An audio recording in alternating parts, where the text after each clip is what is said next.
the match. We can take a look now at the first wave of bans and picks that are going to be coming out from either team. Coastline knocked out first by the Immortals. Empire choosing to knock out Villa. That aligns pretty well with their previous bans throughout both Challenger League and the Pro League.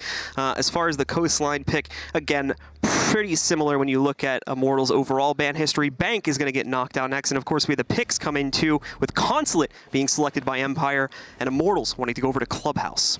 Yeah, Oregon is a decider as well, which very, very linear map, as we all know. It gets played quite often, but it's also the oldest map inside of Pro League, so everybody knows it. It's usually where the good teams go to die, as we like to say, respectively, but we will see how that is going to pan out. First map, if I do believe it, is going to be Clubhouse, if I do... I think so. If not, we'll get the other one in a second. Yeah. And we'll figure that out. We'll know. Yeah, we'll know in just a moment, folks, once we see the map loading screen, of course, which should be coming up in just a couple of seconds here. We're just waiting for a few more players to join into the lobby, and then it will be match time to start our second match here for the B stream, and the second match of the second match of Group B overall. As we take a look at things from that perspective too. But it's going to be very exciting indeed. We're going to be hopping into just a few minutes. This is really going to be a clash of the Titans, and especially with Oregon being the third map, it always ends up working out that way, right? I think Oregon's like your perfect third map in a lot of ways. Just when you look at how even it is and how good every team is on it, it's really a proving ground for a lot of these teams.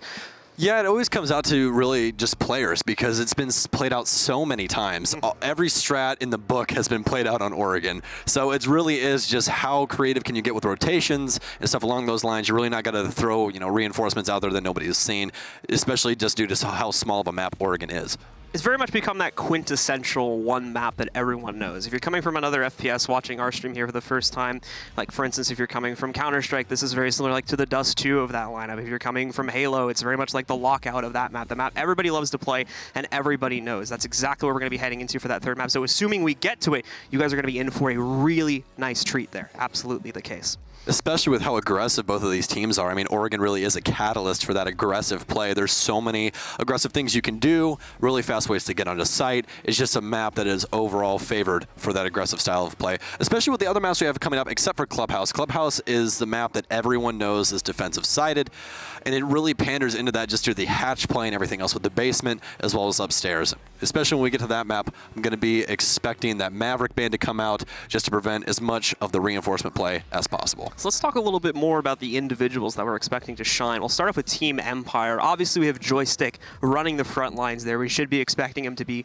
assuming Ash doesn't get banned, which, let's be honest, that's probably going to happen anyway, yes. But we'll see that in just a moment. But assuming Ash doesn't get banned, Joystick is definitely going to be leading the charge. Who else should we expect to be at the top of the scoreboard here for Empire, or at least contributing heavily to the team's efforts? Well, everyone loves to match him up with Karzeka, and I would definitely back up that just due to the fact that Karzeka is always there for the refrag. They play off of each other very, very well. And when Joystick isn't performing, Karzeka is, as well as Scyther. Scyther is another player that if you put him in the heat of the moment, the man can change up an entire round for you. So definitely be on the lookout for those names in that kill feed. It's actually a very even team amongst those top three players right there, especially if you look at their rating, which thanks again to our friends at Siege.gg for helping us out with all the stats here today. They sit basically a .02 rating apart from each other, and Karzeka and Shepard have the exact same rating at 1.21, with Scyther just being slightly ahead at 1.23. Joystick obviously has had a little bit more trouble, I think, as we look at the start of the Pro League season, but that mainly comes down to, again, his primary operator getting banned out, so has had to work kind of around that a little bit from time to time. Yeah, he actually has a lot of Jackal play, which I'm not surprised. His gun is very, very good. High damage margin, as well as a good rate of fire, and enough bullets to take multiple gunfights. So he's been playing a lot of that, but hasn't found as much success on that op as Ash. Ash is really just a comfort pick for a lot of fraggers due to the fact of just her kit's been in the game for so long, and everybody feels so comfortable with that R4C, even after the damage being knocked down. Yeah, and meanwhile, on the Immortals side of things, I think that the player to look forward to is going to be Navi's for the most part. Definitely, again, that main man that's kind of leading the charge for the team, and a lot of other players where you should expect to step up for them too. Overall, very good powerhouse. The one thing that I really respect about Immortals, though, is the way that they can, especially when you look at their attacking side a little bit, they can kind of vary their speed. I've noticed that a lot of teams sort of bring a little bit of a one-dimensional flair to their attack, where they're either a really fast-paced team or a really slow-paced team. And watching a couple of their VODs from the the first half of the Pro League season that we just saw play out, they've actually done a pretty good job of varying that a little bit. They're able to kind of weigh out their opponents. Generally, they start it slow, I've noticed, but if if they're noticing that the slow play isn't working out, they have no problem speeding it up and doing even like a rush strat in certain situations as well. So they bring a pretty varied playbook, in my opinion, to the table when it comes to their attacking strategy. And that'll be interesting to see how the guys like Joystick and the others, of course, on Empire are able to go up against that. Yeah, they're very good at filling out other teams, just seeing how aggressive they're going to play, and that's definitely something you're going to want to be looking forward to in this Immortals matchup. Brazil is known for their aggressive style of play. They do not like to wait. They will take those aggressive peaks, and Immortals is going to have to try and capitalize on top of that, and they definitely have the gun skill here to do it. Yeah, certainly the case, and they've already proved themselves over some of the bigger titans as well inside of the BR, or inside of the South American region, Latin America region, excuse me, over the course of the Pro League. Most recently, we saw them take down FaZe in quite a convincing fashion, actually, and especially in the second half there, and that had to feel good for them coming into this event, as that actually happened, I believe, about a week or a week and a half ago. It was pretty recent. It was one of the last matches that they played over the course of the first half of the Pro League season, so it was a good lead up to this event. And now, of course, the big question, which always is going to pop up at these LAN events, is how well does the online play translate to LAN? And that, I think, is the big question for a lot of people when it comes to Empire. Yeah, absolutely. I mean, the main thing here is just what is Immortals going to do against Empire? Empire is on an absolute heater right now in EU, not dropping a single match, top of the Pro League, whereas a lot of the higher-end names inside of EU have fallen to the wayside. G2 in the middle of the pack.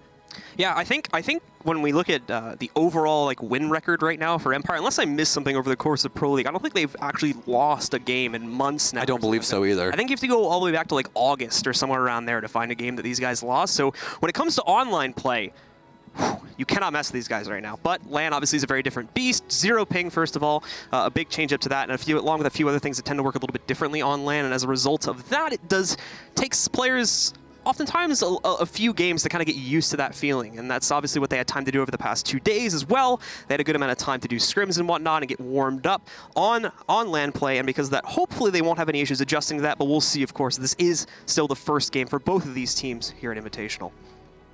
Yeah, Immortals has looked very, very strong as well in Brazil. There's a couple of outliers inside of Brazil. Specifically, Red Devils has been doing a lot better than I thought they were going to do. They've really shown up this season, which is fantastic, because we need that new blood to really influence the game and influence these other teams to do better. And it seems like Immortals really has done that. So very exciting if you are a Brazilian Rainbow Six fan.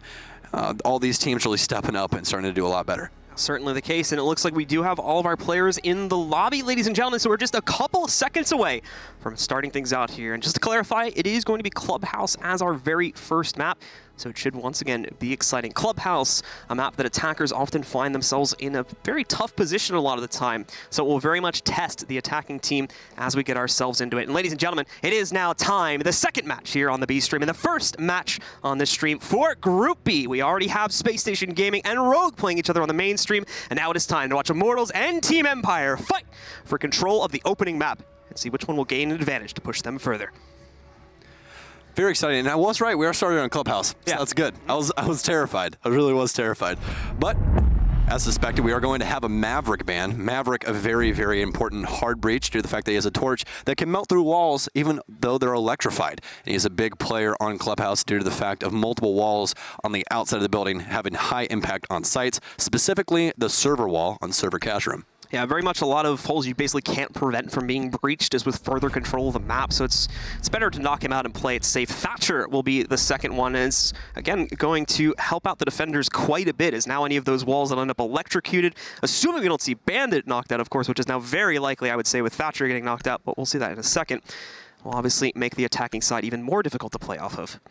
Yeah, we were talking earlier about how creative bans have gotten here at Invite. We haven't really seen that too much online, and this is really what I wanted to see. I wanted to see the bans get more creative on maps and really go to map specifics, not, oh, I really just don't want to play against Mira. Speaking of Mira, speak of the devil, and she shall rise, and there you go. So we're going to have no Mav, no Thatch, no Bandit, and no Mira for our first match between map between Immortals and Team Empire on Clubhouse. So with that ban, this is going to be a pretty creative set here on this. on this clubhouse map. Obviously, the Thatcher and Bandit bans kind of cancel each other out a little bit there, so Attack should still have a pretty straightforward time of breaching those outside walls, since they can still just bring a pretty straightforward form of hard breach, as we see with the Thermite coming in there and Hibana as well, since neither of those got knocked out. So the outside walls are going to be easy. It's obviously just the further control you need to get in the sometimes very, very tight hallways that we have in this map. That is obviously going to be the issue for the attacking team, and we'll get into it now. The first round beginning. We're actually going to be starting on the second floor instead of going down to the basement for the first one. Honestly, I'm not too surprised, just due to the fact that this site is a pretty good comfort pick. A lot of people really enjoyed, especially after Mav getting banned out there. So Mav is such an impact operator on this site, and he can really mess up an entire defensive setup just due to the fact of that torch being able to cut through that wall, get rid of any bandits or mutes. And you can really capitalize on that after they get that wall open. It can happen almost instantaneously, as we've seen from previous matches. But traditional setup here by Empire, going to be reinforcing the bottom of garage so that they can hold the upstairs catwalk. So with the final preparations coming in, Immortals are going to be let out in just a second. Empire very much trying to deny intel with the mute positioning coming out here and trying to stop drones from having effectiveness in clearing this out. So we'll see if Empire tries to play this a little bit more aggressively at all, or if they're just going to play a more standard pacing for this site. I believe the thought process behind this initially is just going to be feel out Immortals, because again, they don't scrim, they don't really do anything with Brazil until they get to lands like this. So it is going to be more or less just trying to figure out what your opponent's going to be doing and what their pacing is going to be on things, and trying to adjust to that. And Empire's been very good at that so far this year, but again, they've really only been in EU, and Brazil has a complete different play style, especially with how aggressive the top three teams are in that region. Yeah, and you can very much expect that, I think, when it comes down to most cross-regional matchups. Oh, unless there is a history there. Joystick, however, as we've come to expect, is going to start things off with a bang, running around on the Jaeger. Finds a quick pick against Navi's and knocks out the Ashe before she even has a chance to even shoot a bullet. Very inconvenient there for Immortals, but that is just the Ashe. So not too much utility gone, but it's not exactly how you want to start off a match. Joystick's going to stay downstairs as well. Still hasn't been droned out, as it does seem like Cyber is going to start trying to do that right now. But if they allow Joystick to stay alive, he definitely will continue to impact this round. He is not afraid to take those gunfights. Joystick already slowly making his way back up top here as well. So he's back on the first floor now. We'll see in a second. It looks like he is pushing in a little bit further. He's not going to necessarily be able to have an immediate opportunity to cross through on this doorway, but we'll see. It's actually looking like he's going to make the run out, reach the other door, makes a lot of noise there, so he's going to fall back into the safety of the kitchen just for right now. We'll see, as he more than likely will try to make that transition once the chaos of this actual execute begins. There's still plenty of time for Immortals, though. They've got themselves set up to breach. The problem is, with assumably no drone intel on the inside there, it's going to prove much more difficult, actually, to figure out what the site setup is looking like once they go for the breach on that wall. And you could even see the Thermite deciding to cancel it, as they were ready to go in a moment ago, but decided against that. Karzeka absolutely tanking shots from Cyber's OTS-03. Is Cyber's still trying to find him, but these bullets will not connect through that tight area. And Shockwave, with a fantastic nitro cell, will find the glass, and this is not looking too hot for Immortals. Empire just showing too much oppression towards them right now, as M-King as well as PX are trying to find any scraps that they can pick up from this round, and it seems like that's really not going to happen. Shockwave going to put M&K down, as well as Karzeka going to peek out on a PX and clean up the first round for Team Empire. The sole hard breachers all left alone. Nothing really to come of it. Yeah, and unfortunately, obviously still the full setup alive and well inside of the garage there, and time starting to work against the players of Navi, or excuse me, wow, that was big misquote, excuse me, against the players of Immortals. Navi's is on Immortals, excuse me. But yeah, we will see Empire shut things down relatively easily there when it comes down to the actual execute and claim their first round on the cache site. Now they'll head down to the basement to play into here. I mean, this is honestly, initial thoughts on this is just that Immortals kind of seems scared to really take any pressure away from Empire. They got that initial frag, Joystick gets that entry frag onto the Ashe, and right when Navi's goes down, everything slows down for Immortals. They just completely halt. It's like, okay, somebody's dead, we have to stop moving. And that's not the way that you want to be. They needed to capitalize on Joystick. They knew he was on blue stairs. They needed to get rid of that roamer. They allowed Joystick to have too much pressure early on. and that is really what bit them because they were just terrified for half of that round on, okay, where's Joystick? We don't have any drones on him. Yeah, and as you said, without any drone presence or anything, like he just had free reign, so he really could have been anywhere on the map by the end of it, and they had to be very cautious of that. It ended up costing them too much time. Even though it was only really a single kill picked up by him, the impact that it had eventually would end up leading them into a round win. So as I said before, into the basement now for the guys on Team Empire. Second more easy site to defend. It'll get a little bit harder after this, of course, so they're able to close down on this one, but we'll see what Immortals bring to the table as well, try to counter this. We talked about it in the pregame. We kind of expect them to start out slow, and that last round definitely aligned with that, especially as you were mentioning after the death of Navi's. Now it's time to see if they maybe want to speed things up a little bit here, and now they've had a chance to feel out Empire for a round. May still be a little bit too early from that, but we should start to see that progression towards a slightly more aggressive play style as Immortals get more comfortable here in future rounds. I completely agree with that. I think their main thing right now is they really need to play a little bit more together. Navi's being all on his own with no one to potentially refrag him is definitely going to be punishing because Joystick is not going to halter on this roam game. That's just his thing. He's always consistent pressure as well as Karzeka. That is what those two are known for, and they're going to continue to do that even if they get droned out, just like right now. Going to rotate or even hold the staircase is Joystick. He's going to contest. Which, again, surprising. You don't see much people do this. He's got two different players as well. Exactly. He's got his ADS here. He's just going to take his time and possibly win a gunfight. But no, he's going to get absolutely ripped from Oil Pit. That was actually really well executed by Immortals. I think once they figured out he was in there, because Navi's had already been inside of Oil Pit for a pretty long time. They were just holding him there. They weren't moving him forward any further. They, I think, are able to force Joystick back with the two-man pressure coming from either side of his position on the blue steps there. And obviously he falls back thinking he's still going to be safe, but with Navi's taking that very aggressive position in Oil Pit, it's an easy cutoff and an easy free kill for these guys to get a 5v4 advantage at the start. Still just under 2 minutes on the clock as well. So plenty of time for these guys to lead up into an execute still. Yeah, they still have to maintain some kitchen pressure here. I don't believe Bullet has rotated over there just yet to skeleton key that open, but they do have Karzeka playing inside of Moto, and that pulse scanner is so good at getting that information on where they're going to be pushing from, because currently it does look like they are going to be going for a main stairs / armory push. This PK is going to try and burn away some ADSs. Bullet will take up the angle to try and prevent anything from impacting that hatch. And just as soon as I say that, it is going to get impact tricked. So, since Hibana's update, or nerf if you want to call it, you have to have 4 pellets on the hatch to open. It used to be 6 after they initially changed it, and they're like, that's kind of a bad idea, because if one impacts the ground wrong and goes away, can't get the hatch open, but now it is 4, and that's why you guys see that little tiny hole that Shepard's currently peeking through. So the first being denied, of course, the first attempt at popping the hole open. As you mentioned, only one was actually broken. Meanwhile, the bar hatch that leads down over here to Memorial, well, that one's long gone, and this is going to give access to these guys. Navi's with a nice spot, eliminates the goo mine onto the floor. He won't be able to find the angle just yet, despite him having Shockwave just behind that reinforced wall. Scyther, in the meanwhile, will pick up the first kill for Empire on this round by knocking out Navi's and eliminating that pressure from the execute. And 24 seconds left on the clock. They do have the Jackal track going down onto Shockwave, but Shockwave being very persistent behind the bar. They also have pressure over inside of blue, as you guys can see with our X-ray vision. Actually, Shockwave playing inside of there. I do believe it's actually Karzeka playing it behind the bar, and it is. But they are going to just continuously pressure this Moto door until they have to eventually push. Shockwave has a perfect angle, whipping out the impacts to do consistent damage inside. They're going to go massive with 3 headshots, ladies and gentlemen. That's how you start things off on a game of Clubhouse.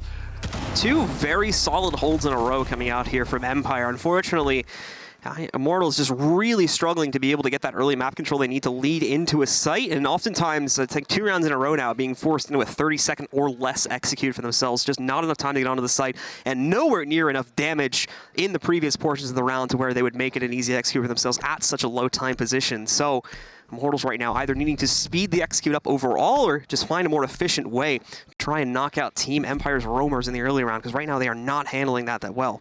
Yeah, they had that initial frag on a Shockwave, and I believe that you thought that they were really going to be picking up steam right there, because I did. That's truly what I thought. And it just seems like they just get terrified of where this roam game is possibly coming from. I mean, really all it takes is just set up a flank drone, have somebody that's dead watch it, or have somebody that, you know, really doesn't have to do anything yet watch it, and then your roam's fine. The roam's fine. Yeah. But it seems like right now that constant pressure that Empire's putting on this roam game is really affecting the mind space of Immortals. They really need to get past that because they cannot continue to attack this site with 20 seconds left. I mean, at one point, it seemed like, anyway, they had full control of blue after they managed to take down Joystick at the beginning of the last round, but we never really saw them push for it. Navi's never actually pushed inside of the main blue room, as far as I could tell. They eventually all just fell back and tried to play towards bar and kitchen side, where they struggled to get the hatch open inside of kitchen. They got the bar hatch open, but couldn't really safely get all their players down to the inside of the site. As a result of that, ended up getting wiped off. The triple kill coming out for one of Empire's players. It's just a very, very weird thing. I mean, you gain all that control of blue, and then you just let it go by the wayside, which is really weird because Shockwave even rotated back in there. They knew that there was no one in blue, so it's not like you really accomplished anything by taking that pressure away because they just immediately took it back once you alleviated it. Yeah, pretty much. And he just goo-mined up the entire area as well. So if they were going to try to go back in there for the execute, it wouldn't have worked as they allowed the Legion to retake control. And I think he had like 5 or 6 goo mines on blue steps by the end. So if anyone did go down there, they probably wouldn't have fared too well. Of course, Empire gets an easy detection as the next site. Or excuse me, Immortals get the easy detection on the next site since Empire is still playing the standard rotation right now. They're not going to be too crazy and head over to bar.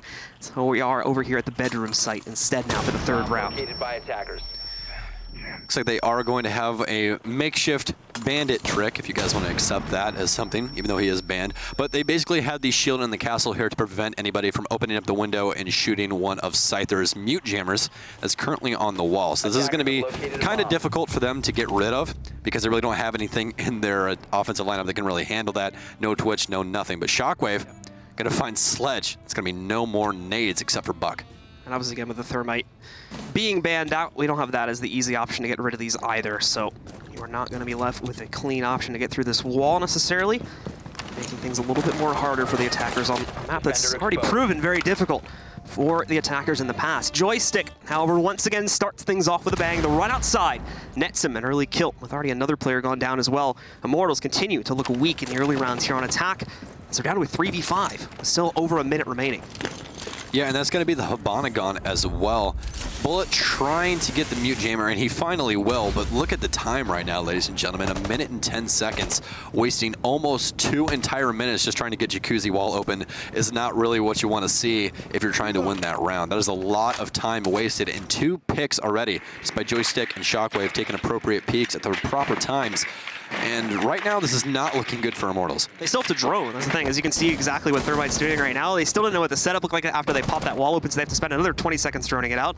They move in. Finally, some success found from Cyber, as he's able to knock out Scyther, but you've got Shockwave waiting on this push right now. In fact, he's going to get aggressive with it. Wraps around the corner, manages to catch Bullet off guard, quickly falls back to the safety of the shower, and we are going to start to see him moving forward even more.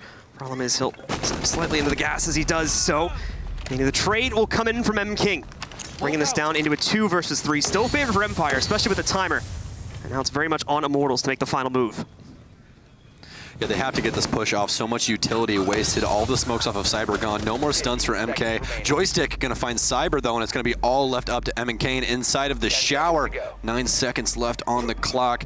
Not much success to find. Is getting smoked out, but he's going to find Karzeka. Exit frags don't mean too much, though, ladies and gentlemen, as he is going to pull out the pistol and try and find one more. But round number 3 going to Team Empire anyways.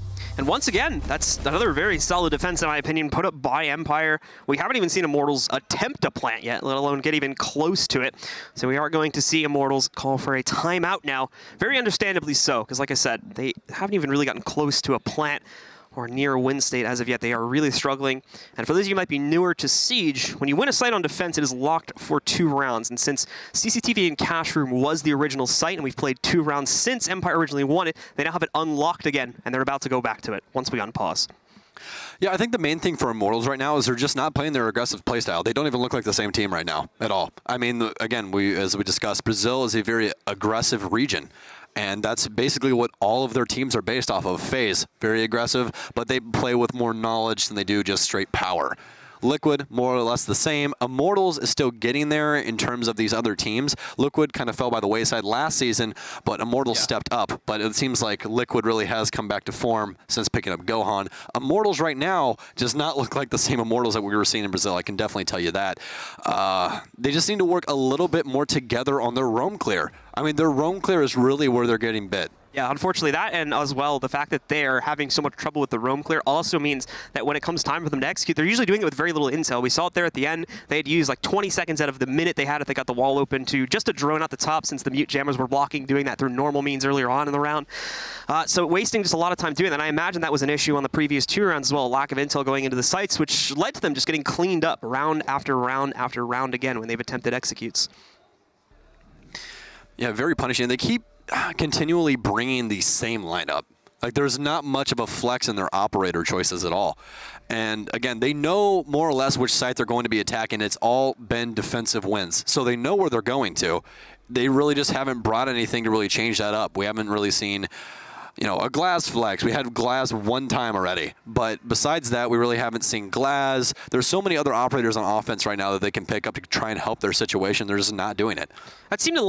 That seemed to line up pretty well, though, with what you see in their online play. They're usually on attack. They're pretty, you know, locked into their operator lineup. It seems like they have like a very set plan for how they want to work with their operators. So it doesn't surprise me too much that they're shifting away from that. Just the fact that, again, things clearly aren't working and they're not trying to shift in order to compensate for that. That's going to become the issue, especially after this round, since now at least we're heading on to repeated sites. So we would hope they would have gathered some intel in the first time this was played and try to counter that out.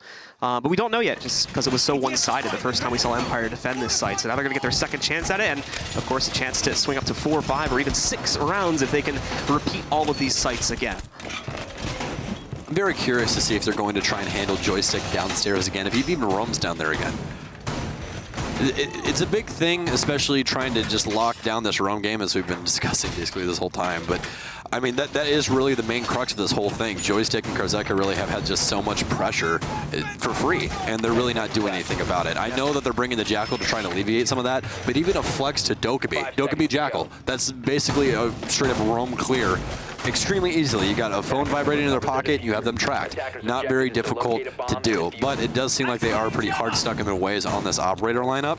So I'm very interested to see what they're going to try and do, if they're going to try and just focus on it purely and try and get rid of joystick, or really what's going to happen with this round, because right now is really where they need to set the tone. If they let this go up 6-0 on defense, it is going to be a hard-fought match trying to get this back. So Navi's quickly popping open the window by Blue steps, but misses. Joystick from down below only sees his head as well before it's taken off of his own body. Navi's going down again. Same exact, I think very similar position as well to where he died on the first time this round was played. Just outside of the window this time, where I think he was inside last time in the next room.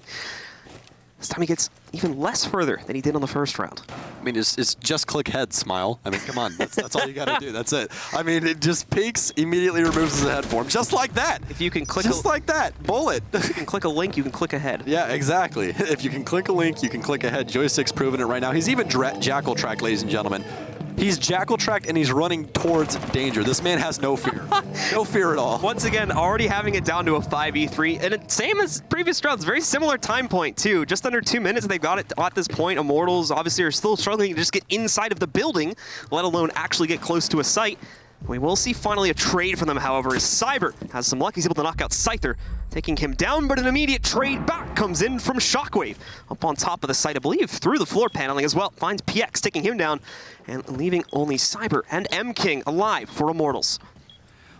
I like that they threw in a little bit of verticality right there to try and help the roam game over near the lounge area. Very smart. They're finally getting the garage open. This has not been touched the entire time, finally getting that open to where they can hold the angle up on the catwalk or get some other pressure other places. Now, no nades on the offense, so Karzeka is pretty safe right here. He's going to take some aggressive peeks as he's, oh my goodness, what a close gunfight, and Cyber's going to win it out. 2v2 as we are just under a minute. This is definitely winnable for Immortals as, oh my goodness, Shockwave almost has his head removed for him, but he's going to treat M&K to the exact same fate that he was trying to give to him.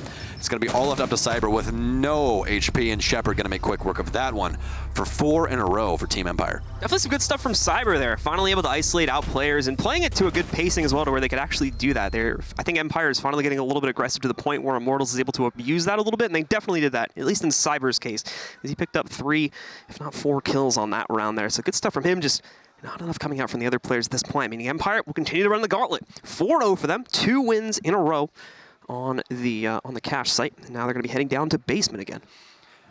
I'm not going to lie, I'm very surprised by this roam game. Because Clubhouse is a very hard map to roam on and do it successfully, especially if that's their main thing that they're trying to handle. It's like, okay, we need to clear the roamers out. We're just going to take Jackal, Doke, or really whatever we need in order to get rid of that roamer. And it's very hard because there's only 2 staircases.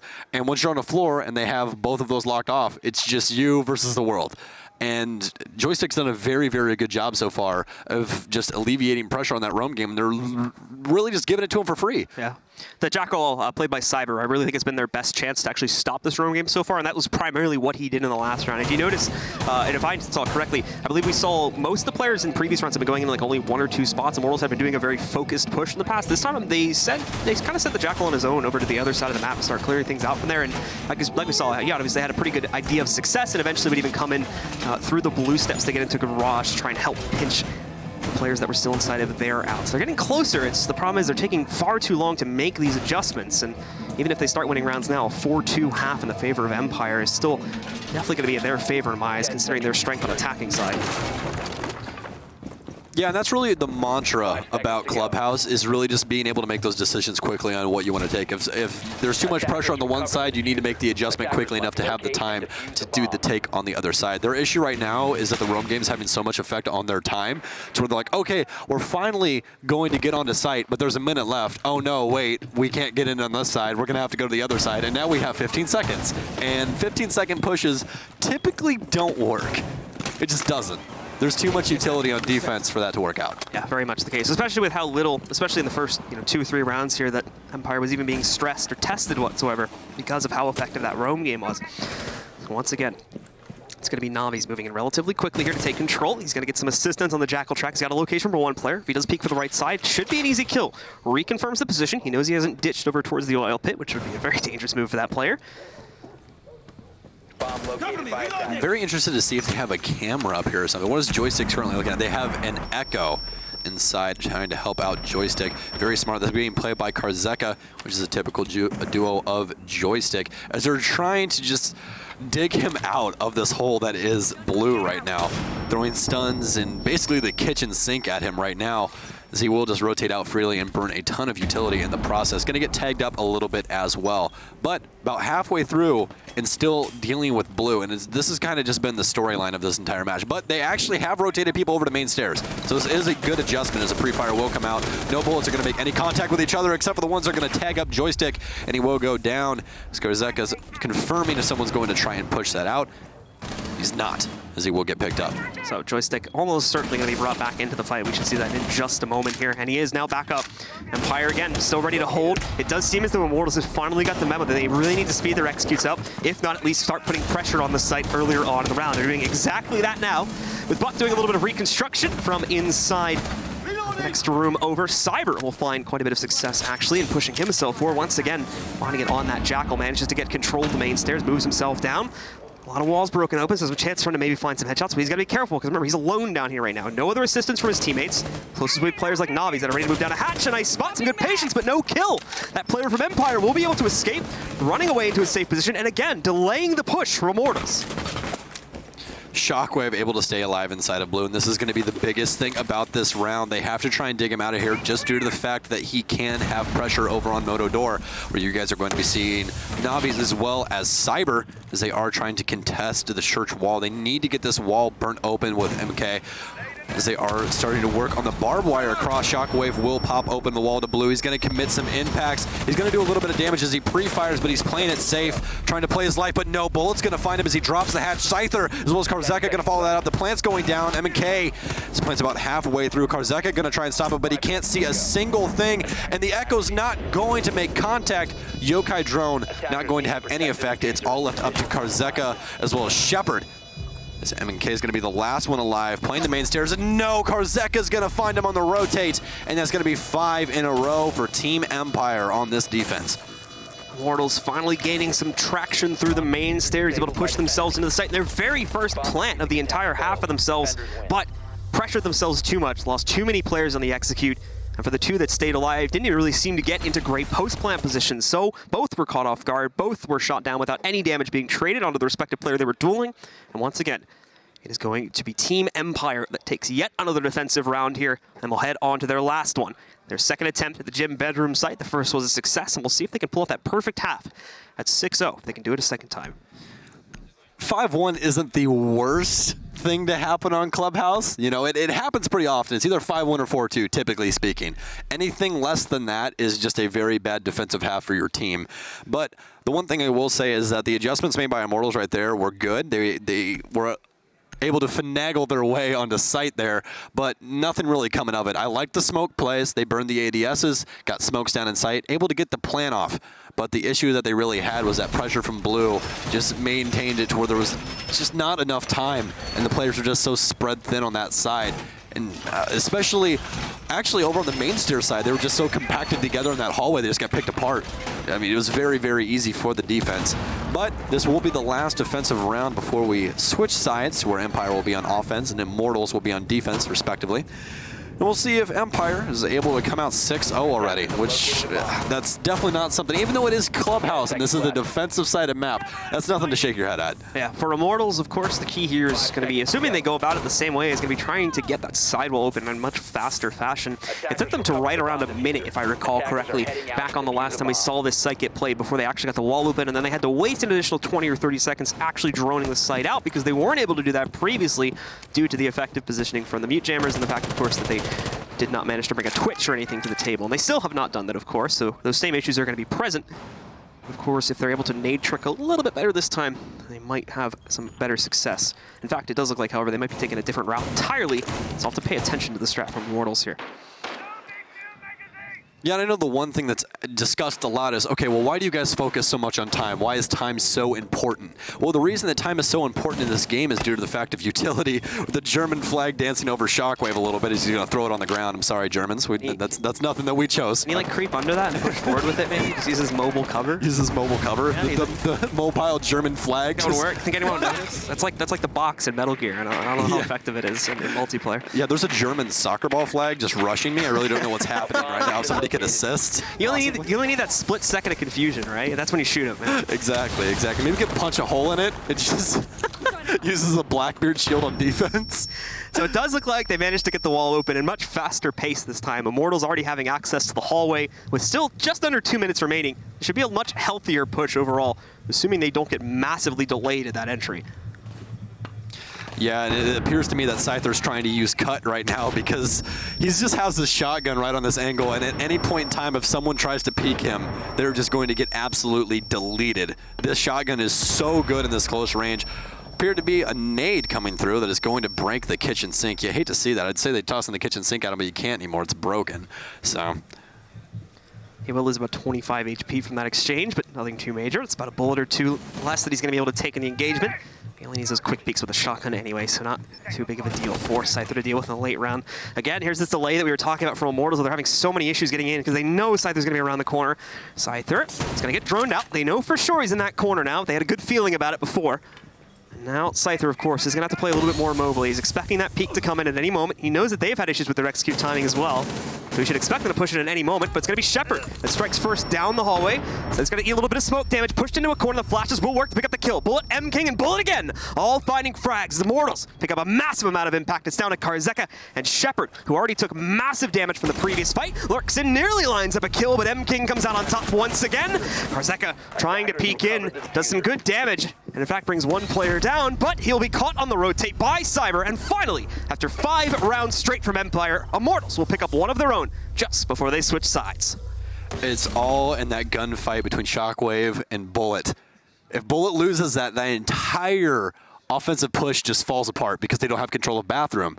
And oh man, that flash timing was just so poor for Shockwave. You almost feel bad for him, but that will be what we typically see, which is 5-1 on Clubhouse. Again, it is usually 5-1 or 4-2.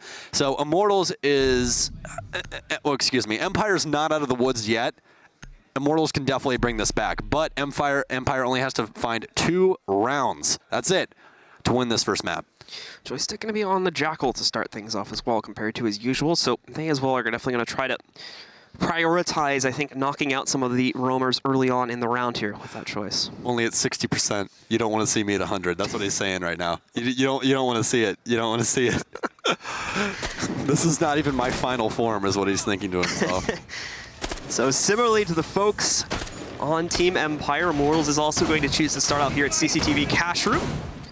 We should expect a very similar way that round will play out as well. Of course, a little bit of a different lineup coming in from Empire with the Capitao and Zofia coming into the mix. I don't believe we were seeing that utilized too much by the Immortals. So a little bit of a different flair to Team Empire's attack as they take the reins to try and close this game out. Reminder, they only need 2 rounds now at 7 to win this. 5 seconds left before. And I'm very surprised that we didn't see much Capitao by Immortals. Well, due to 2 things. 1, Capitao is Brazilian. Objective is to locate a bomb. I mean, come on. And 2, I suppose. and 2, he completely counters ADSs. That's what they have for all of those nades and everything. You can burn people out of corners. We saw it once. We saw Capitao once, I do believe. Well, it's not only that, right? It's when you think about the amount of times that Immortals got held up by like 1 or 2 players that was around a corner or something like that, and you think of how useful Capitao would have been in those situations. Shepard with a nice catch as well. Manages to catch Bullet just outside of the window there. And again, we'll give Empire a good start to the round at another 5v4 as they do their first attacking round here. Excuse me, sir, what are you doing? I don't really know. Bullet just like, I think he heard somebody on rappel and he hopped, yeah. But I'm pretty sure that Shockwave was just extremely close to the top of the roof, and they still had Shepard over there on the balcony of the broken building. And that's just, Bullet's a little bit too aggressive to start your guys' defensive terror right now, because you guys are down quite a few rounds. Well, he's not the only one. Yeah, no, man. I guess they're like, hey, we can get really aggressive on defense, and it's just not working for him, because Empire's actually taking this pretty slow. And obviously, the meanwhile, of course, is trying to inch out, see if we can get any intel about what's going on outside. I mean, of course, Immortals still waiting in the garage for that push to come in from Empire. They are finally going to pop open the garage hatch here to give them a little bit of room to play with, and I don't believe there's any reason why that would be stopped, so they've got their route in. Now it's about the actual push. With already 1 kill into their favor, it certainly made the garage push easier. They've got to try to fish out for intel first before they commit themselves to it. And actually, it does look like the breach got denied for the most part. Nicely done. Only pops open a hole in the corner instead. Shepard's going to commit some impacts, it seems, to the catwalk, trying to disrupt any little bit of thing that Meister is going to try and do up there. And he actually does have some concussions as well, which I was very worried about there for a second, because it had 0 on there for a second. But no, he does have 2 of those concussions. But right now, Immortals in a pretty good spot on this defense. Still have control of garage, which is the main crux to this site, as well as they do still have quite a bit of pressure on the main cache stairs. And Empire, in the meanwhile, obviously besides the kill that they've gotten against Bullet, they haven't really found a whole lot of impact just yet. We are going to see a fight erupt, though, as Shockwave picks up another kill, catches Navi's trying to push him inside of the stairs unsuccessfully. M-King, in the meanwhile, is not going to be punished at all by the Capitao fire bullets. As a result of that, still can hold the position inside of garage. Time is starting to get low, and Empire knows it. They're going to try to go for their push. PX finding a shot on the shotgun, though, continuing to just toss smokes to the inside to keep him held back. But you can see there's not a whole lot of vision to be working in his favor. Cyber, in the meanwhile, will pick up another one, and PX even gets one with the smoke. So Empire are down to only 2 now. After a successful start to this round ahead, they've lost 3 players out of nowhere and don't really have time to execute now. Just under 20 seconds remaining. Everything really falling apart for them as they all try to just rush through construction. It's really those toxic babes that burnt them alive right there, as Shepard is going to get completely lit up, tries to pull out the Legion, but M and Kane going to find him, as well as PX going to find Karzeka, and Immortals going to start the defensive off right with their first round win on defense. Yeah, and like I said, despite the early losses that we ended up seeing from Immortals there, the site players did a fantastic job, especially the smoke, saving all the toxic babes for the very end of the round there. That was the main reason why Empire weren't able to push into the site. But that again comes back to a very similar issue that Immortals had, and that Empire in that first round just don't throw enough pressure at the site until the late round, and as a result of that, it's very easy for Smoke to hold that off since they had a one-dimensional push there. Yeah, and I think the main thing that is to talk about that is that if you give your site players just a minute left, then you had a successful roam. You don't have to kill anybody. You really don't have to do anything at all. You really just have to show your face and go, hey, I'm here, chase me. That's really your job as a roamer. Not too many people discuss that. That is your main thing. The main thing inside of Rainbow Six on defense is how much time can you waste before they get to site. And that's really what you want to do. And they did a fantastic job of that, and that's really what won them the round. Your site utility is always going to be what wins you the round at the end of the day if they're trying to execute on the site. And if you have none of it, i.e. like Oregon Basement, where you try and burn off all those toxic babes initially, once those toxic babes are gone, all you have is nitro cells. And if you have enough time to burn all of that utility, that's an easy peasy plan. So we go to the basement for our second site, again following the usual rotation here on Team Immortals' side now as they try to round a comeback, and we'll have to be 10 just as seconds left. successful, if not further, than we saw from Team Empire. It's certainly a good start, that's for sure. Much more solid than we were 5 seeing on their seconds to go. attacking sides. They were finally starting to piece things together towards the end of that first half, but very much Attackers struggled recovered the bomb diffuser. those first 4 rounds or Objective is to so. locate a Here we bomb. go, though. Empire now out onto the board. And we'll see if they have better success with an attack on the basement side. Already changing up their lineup a little bit here, too. Now bringing a Twitch into the fold this time. Something that Immortals probably could have used on a couple of rounds, but decided against. Empire's not going to take that chance. I'm very surprised at that as well, just due to the fact that she basically is the only operator now that can get rid of anything for you. I mean, you have IQ, but there's not too much vertical pressure on this map. I mean, you have armory that you can shoot to the floor, but Church, completely solid. So you really can't have any effect unless you get a Twitch drone in there, and that's what they're going to try and do now. But the main thing about that is PX on that mute is going to be a very daunting task for Scyther on these drones. Scyther, though, it's going to be moving in regardless, takes quick control of the garage to start off the attack for these guys. He'll find it clear, make sure that no one can push themselves to the top of the oil pit there by placing down A bomb has been Claymore. located. And now comes the part the Team Empire struggled with in the previous round. They've got control of the upper floor. Not really a whole lot of roaming presence to deal with at all here, coming out from Immortals this time. They're playing it pretty close to the chest on the sites. So this should leave Empire with a very healthy amount of room to start pushing towards the site, assuming they don't get delayed at one of these reinforced walls again like we saw happen on the last round. And as you guys could see, though, the top of the church wall is actually shot out by Immortals due to the fact that they are going to try and impact trick that, if that'll work out for them. Cyber, in the meantime of me talking, is going to find Joystick over on the blue stairs. That means no more Jackal. That's going to be decently large just due to the fact that that means no more smoke grenades, which that can definitely change up around, even though M&K is on that Maestro. We've got Scyther moving in now. He's going to try and deal with what he can here on the Twitch drone. Bomb Be located. a little bit 5 seconds. careful sneaking through the barbed wire since it'll slow him down a bit. But again, lots of good intel coming out here. An ADS that he could deal with relatively easily. Just trying to make sure that he prioritizes what's on the walls, of course, though. As the second he shoots that out there, all eyes are going to be on that drone. Manages to knock out an ADS along with one of the mute jammers before it gets eliminated. And this should open up an opportunity for the Thermite, played by Shockwave on this round, to push himself forward and breach open the sidewall. Yeah, plenty of time left in this round for them to open up that church wall and really have effect on this church site. PX all alone inside of here. M590 by his side. He's going to have to try and find some success. Scyther going to start things off right for Empire, though. This is starting to look like it's going to fall apart for Immortals. 2 concussions going to hit PX right in his face as he will take the prone angle with the shotgun, trying to prevent Moto, as well as Navis on the other side. His duo brother on the smoke with the M590 as well. Shepard going to start planning. Shockwave's actually going to go down. Is he planning the other site? He is. He's planning inside of Armory. I have no idea. The man's an absolute ghost as he's going to face through the wall. He's going to end up trying to pick up 2, but no. He's going to get down. It's all left up to Shepard. And Shepard versus M&K. He's going to take out the pistol. Is he going to win it? No! M&K going to clutch up. He's going to pick up his brethren as they will get the defuse and stretch out this clubhouse game even longer. And actually, he's going to let Navi's defuse. He's like, hey, you know what? You need points. I just clutched up. Everybody already knows. It's fine. All the GOAT. That's all you need to know. So close, however, from Empire. The full focus on the A site leaves the Armory undefended. It allows for the Zofia to walk right in. Unfortunately, Zofia was alone in that situation. Everyone else that was pushing to the inside of the church gets eliminated and is unable to assist in the late round there. While it was a very close attempt, of course, by Shepard, he will not be able to get the closeout, meaning Immortals continue their run to come back 2 rounds away from tying us up at 5-5.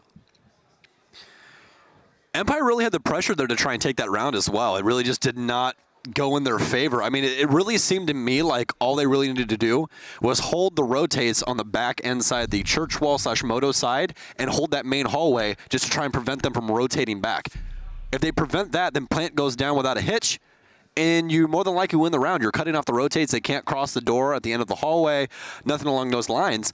And I feel like that would have set them up a lot better for that execute. Yeah, a little bit too much of an overfocus on the one hole that was busted open by their Thermite. And obviously, again, it's the smoke that counters that out due to the little pressure that he had to deal with up to that point in the inside of the church. Saved those toxic bases at the very last second. It's a good thing that he did, because I also think the Team Empire kind of overbanked on the Claymore charge they'd put down, or that their Thermite had placed down, leading into the church on actually getting someone. Because I think if they had found a killer, they might have decided to actually push that doorway and try to go for a more two-tier take, but that never happened. We saw the closest thing was the smoke on the M590, or excuse me, the mute on the M590, trying to hold around the corner, but he never outright wanted to go for the push on that. And as a result, again, players on Empire never really felt safe to push that angle in their own minds. That shotgun, man. That shotgun is so insane. It's ridiculous. It really reminds me of, I know that you didn't play it this time, but semi-autos used to shoot as far as those guns. Yeah? So yeah, you could just take pulse and just wallbang somebody through 2 walls. You're like, oh, cardiac sensor, and then kill him immediately. It was insane. But those M590s are just absolutely insane weapons, especially for a clutch like that when you're in close quarters. Definitely the weapon you want by your side.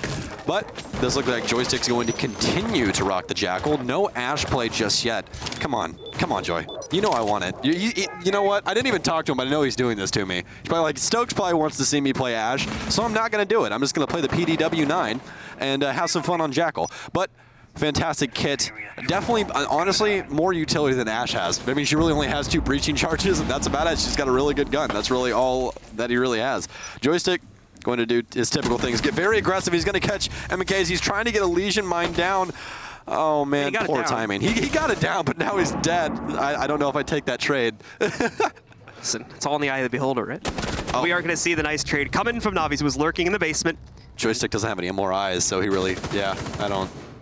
Didn't have that Guardian that we sometimes see him rocking around with there as he does his roaming business. Bullet finding another pickup as well. So Immortals now take the lead. Their roaming game finding quite a bit of impact this time around, and even the site players we saw in the case of Bullet able to knock out another one from Empire. Most notably, knocking out Joystick in the early round is definitely a major boost to Immortals' confidence in their ability to shut things down here and bring it up to 4-5. Yeah, and Immortals' biggest thing right now is they just need to focus on that site pressure. This is halfway through the round. You already have your 2 picks. Just make sure you maintain your utility as long as possible and just try and stay alive. That is your main thing. As long as you can consistently have just enough pressure on site to keep them from getting inside at this point in time, you will be perfectly fine. Their biggest thing right now is they have to worry about Shepard with these concussion mines. They can change up a battle completely. It messes up your entire sensitivity. It messes up everything. It makes a gunfight very, very hard. Basically, if you don't win it off of the angle that you're holding, there's no way that you're going to adjust and win that gunfight. So the balcony door, of course, already wide open for these guys to play off of. Much like we saw with Immortals, though, the struggle is actually getting to the inside of it, starting to force out some of the toxic babes now. I'm not sure if we saw an additional one used as of yet, so that would only be the first one we actually got to catch. If that's the case, Empire are looking at that same problem they've had in the last 2 rounds as well, where they just focus too much on a singular angle and don't have any other alternate angles to play off of when the first one gets smoked out. Honestly, oh my goodness, Bullet, goodbye, son. My gosh, Scyther gonna take his head off for him. That is gonna open up the site a little bit more. It's a 3v3 now. They still have Jaeger being played by Cyber all the way over inside of Cash Room. Toxic Babes just now going off for the smoke of PX as well. And it looks like we might have a little bit of, you know, angle holding syndrome on both of these teams right now. Shockwave gonna move in. He's gonna get a refrag. Cyber gonna find one of his own. It's gonna be all left up to Shockwave with 2 seconds left. And there's nothing that's going to come up this. Only a down, that's about it. But what I mean by angle holding syndrome, ladies and gentlemen, is the fact that everyone is just delaying. They're looking for the word here. Help me out. Gonna describe it a little more. Delaying. My brain is completely off right now. Just shut down for a second. Wasting time? Wasting time. Not even that. It's just like, they're just not getting aggressive on site. They just immediately, when they're like, okay, we cleared everything, now we're just holding angles on site and hoping somebody messes up. You can't do that.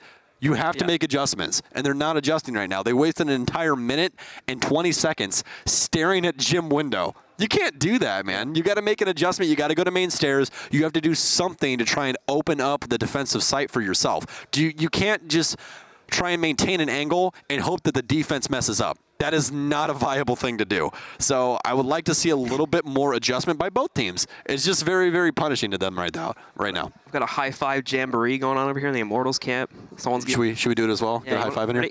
There we go. I hope you guys heard that. I think that got on stream. Yeah, I hope so. We'll do one too.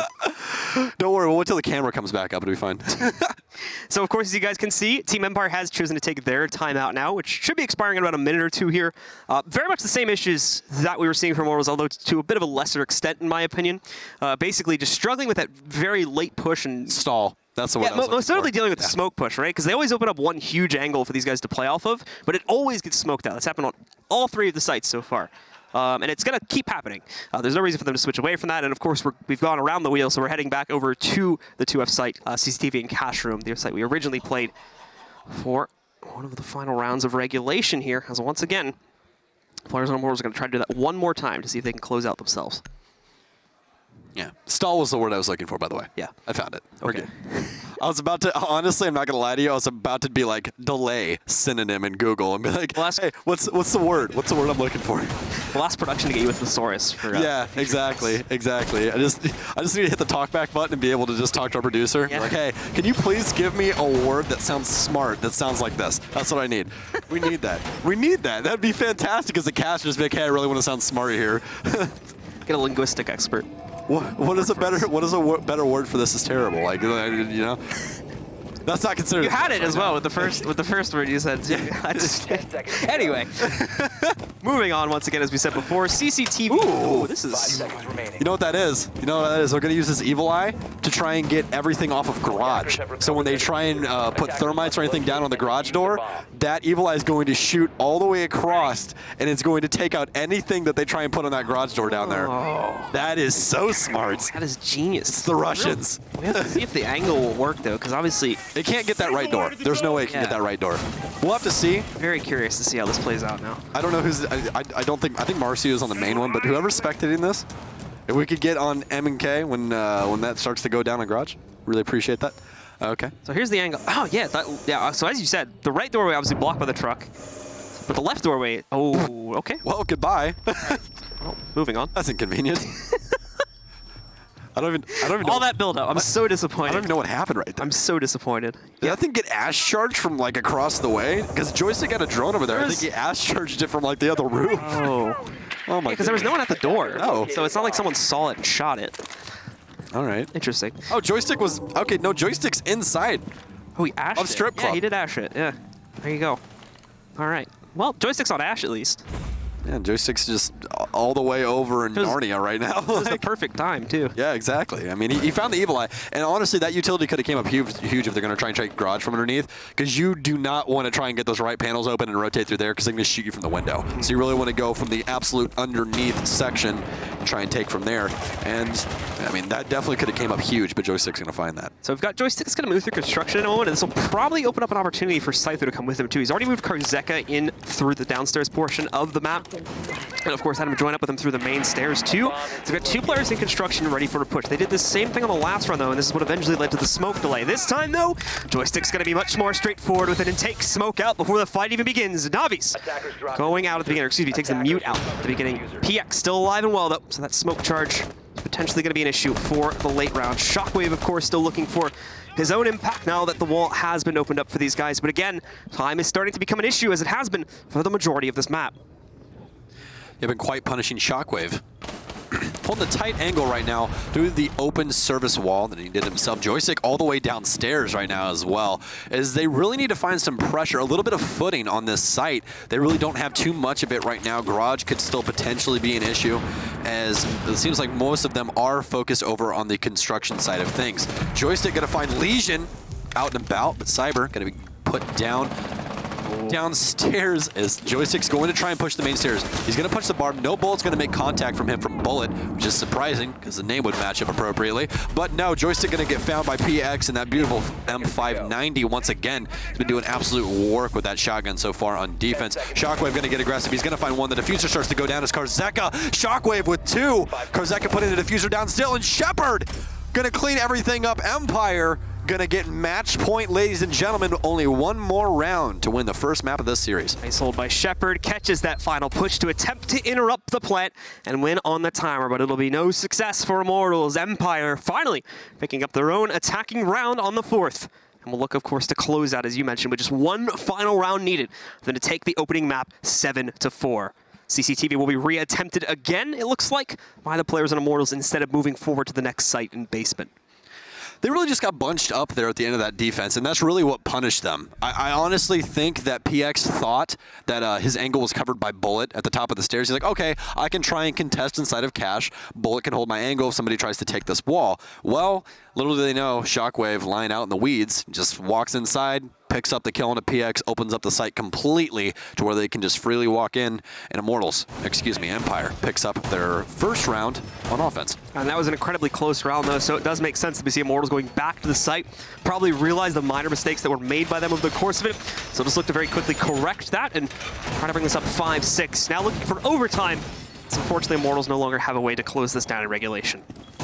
Also, Joystick took the kitty gloves off, if you noticed. When he went to Ash? Yeah.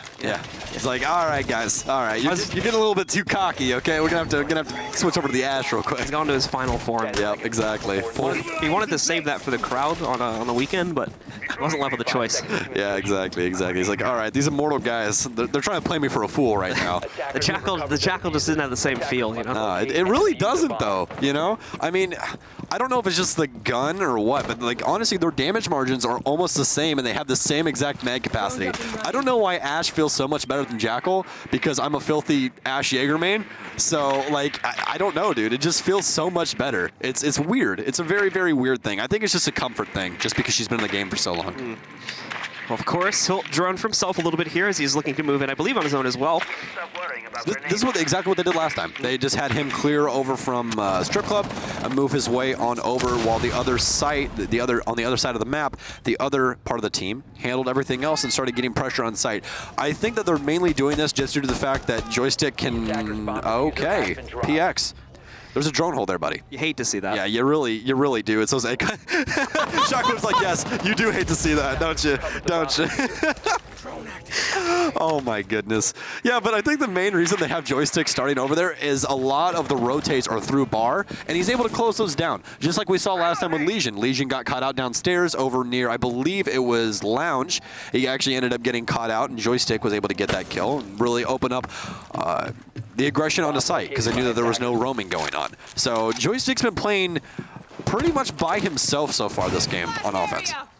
Again, he'll be the first to pop open in towards the site this time around here. Still plenty of room to go, of course, and nearly finds himself picked off, but survives, dodges out of the way, attempts to return the damage, but not a whole lot of success is found there. Still with Empire having the man advantage, though, certainly going to lean into their favor, especially considering that PX was the one player to get knocked out through that drone hole earlier on. Probably the worst player they could have lost in that situation due to how effective the smoke charges have been up to this point.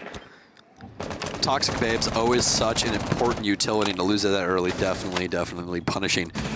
But I would like to point out the one main thing right now is Empire has a pretty good grip on this site. They're contesting very well. All they have to do is get an initial pick here, and things are really going to start to pop off. Joystick trying to find that now in the likes of Navi on the mute, as they are playing safe on this defensive round for themselves, which is smart. They are lighting up the entire wall as Scyther will be able to find bullets. And that's going to be the Legion, but MK going to be able to refrag that one with the Alda. Such a fantastic weapon. Once again, Navi is going to find Shepard. It is a 3v3. Nothing less expected out of a defensive team, but oh my goodness, Navi's going to get aggressive. Shockwave going to put him down. It is going to be all left up to Cyber and MK. This is the last defensive operators. Yeah, it's going to end up coming down to the wire for yet another round here as Empire is forced into push. Joystick is sacrificed, but we do see one player make it through. Problem is M-King's able to chain into a double kill, knocks up Shockwave. It's all on Karzeka. He has it been Gumind, and he will attempt to take it out for a second there. Cancels it, of course, but it won't matter. Cyber shuts it down, and the Immortals bring us to the end of regulation with their chance to tie it up 6-6 and send us into overtime. Overtime on Clubhouse? What? That's crazy. That was an extreme amount of sarcasm, by the way, guys. This happens pretty often just due to the fact of how the map is. I mean, being defensive-sided, it really makes comebacks like this pretty easy, as you guys are seeing by Immortals right now. And that's no slander towards them. They're playing it very well. They're playing Clubhouse exactly how Clubhouse is supposed to be played. They're doing decently on their roam game, and even these last couple of rounds, they've even just held on site. They just turtled. Like, okay, you guys don't have control of garage. You got to take from construction. And you know what sucks about the site? Taking from construction. So, and another thing is that Empire's really been stuck in their ways as well. There hasn't been a glass pick. There hasn't been a Dokkaebi pick. I mean, they had the Jackal for a little bit, but if you want to try and take that garage area, you have to have nades and utility to try and just burrow out anybody that's playing upstairs on the catwalk. Very much a story of frontrunners right now when it comes to the stats as well. M-King and Cyber very much leading the charge for Immortals. Meanwhile, it's basically just Shockwave with Scyther and Joystick lagging behind a little bit over on the side of Empire. Of course, into the basement for what will be the final round of regulation, since we finally saw Empire picking up an attacking round on the first attempt to play at 10 seconds to go. CCTV. Of course, still a chance for Empire to close this down, and if you remember, they got relatively close the last time we played into basement as well. Once again, just came down to the denial from the smoke played by Navi's. Very well done job by him of blocking off the wall. And the fact that Empire chose not to push a secondary angle whatsoever. They even got the plant off, and that came in from Shepard on the Zofia as he snuck into the site seemingly out of nowhere, but without any additional man support there after he actually got the plant, he would eventually lose the 1v2. I can't help but stare at all the German soccer ball flags now after that earlier experience with just it flopping everywhere. Don't really know what happened there. But Joystick, this is pretty much what Joystick's known for. And Navi's going to exactly counteract that. As soon as he sees the drone, he knows it's going to be followed up by Joystick just due to the footsteps. And he's going to, give Joystick a very warm welcoming with some bullets. Bye-bye. Bye-bye. It's really just a single bullet, or shell, I guess you'd say in the case of a shotgun. It's pellets. Yeah, you just gotta be careful. There's people that are particular about that. Yeah, yeah. I probably already got 2 tweets complaining about calling it a bullet, so. It's a shotgun shell. Yeah, it's a shell, sorry. It's a shell, my I'm aware bad. of how gun terms work. Yeah, it's kind of like people that say magazine or whatever. Yeah, it's magazine when it's a clip or vice versa. Yeah. Vice versa, yeah. We don't really use clips anymore as far as I understand. They're like 99% of the time just magazines, so. Or there's a clip in the magazine, so. It gets very confusing very We fast. just know people shoot each other. Yeah, Like, yeah. That's it. Like, bullets come out of the gun, Pull and a they kill trigger, people. a bullet comes out. That's about all I know. That's really it. That's So, really it. again, the increased speed from Empire this time is very much apparent. They've already got hatches open. They're already trying to push players downstairs, and they kind of have to do this now because of the lack of joystick. They don't have anywhere near the entry power they would have had previously. So as a result of that, they're obviously having to speed things up a little bit more, but they know as well they've struggled with timing in the past rounds, and specifically on this site. So that's also why they're trying to get specifically Shockwave into a position to try and breach this wall again. Yeah, and they have sped up quite a lot, which is good, because before they were kind of following in the same tracks of Immortals, where they were taking a very, very long time to try and get anything happening on site. But doing a better job of that now as Shockwave is laying down inside of Church. Very close to having a gunfight with Legion here. As Legion will back off as soon as some soft destruction happens above him. And they're really looking to try and get this mute jammer off right now. This is going to be the biggest deal that they're going to have to deal with trying to take on this side of the map right now. Just for the fact that Shockwave is not going to be able to open this wall with that mute jammer there. He might be able to get it if he plays it very, very tight inside of this corner. You guys heard the click. Yep. That's not going to be it. Rip that off the wall. And of course, here come the smoke charges since the Toxic Babes, since time is getting incredibly low and Empire just hasn't been able to push themselves forward. Nowhere near the effectiveness on the Twitch right there, but Karzeka finds a nice shot to the inside of the Arsenal. Toxic Babes still in the way and blocking their path through the Memorial, however, so that is not an option for them. M-King just sitting here patiently waiting for that push to actually happen, but as you can see, time getting lower. They'll try to push down the main hallway, which is really a last-ditched effort here. A 2-for-1 trade in the favor of Navi, leaves only one more standing, and with Cyber and PX cleaning up those last 2 kills, Immortals will take this to overtime to settle map number 1. Ah, Clubhouse, man. Clubhouse. I mean, their main thing right there is that just the entire defense was so hard stuck on what side of the map they were on. The issue that people have with executions inside of this game is that they don't get them done fast enough. Execution is all about timing and being able to do it quick enough to where the defense cannot adjust. The main thing that they're having issues with right now is, for instance, they have Shockwave jump all the way down. He's playing right outside the church wall, and he just lays there for 30 seconds. And they're like, okay, hey, by the way, it's muted. Just waiting for the Twitch. We're just gonna lay here, and then we're not gonna do anything for a solid minute. And the defense goes, okay, there's somebody here. It's obvious because it's thermite, so they're going to just push from this side. So they just adjust all of their chess pieces over to the one side. And they're like, okay, try and push. You can't. There's too much utility. So it's all about timing and being able to burn utility on these executions. Both of these teams failing at that on offense right now. Well, here we go once again, ladies and gentlemen.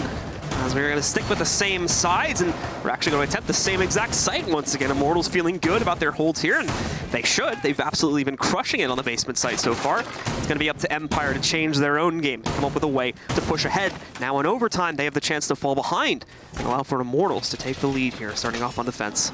10 seconds to go. Just in case you guys are wondering, since this is on the new rule set, it'll be the first to 8. We do not have infinite inside of the group stage.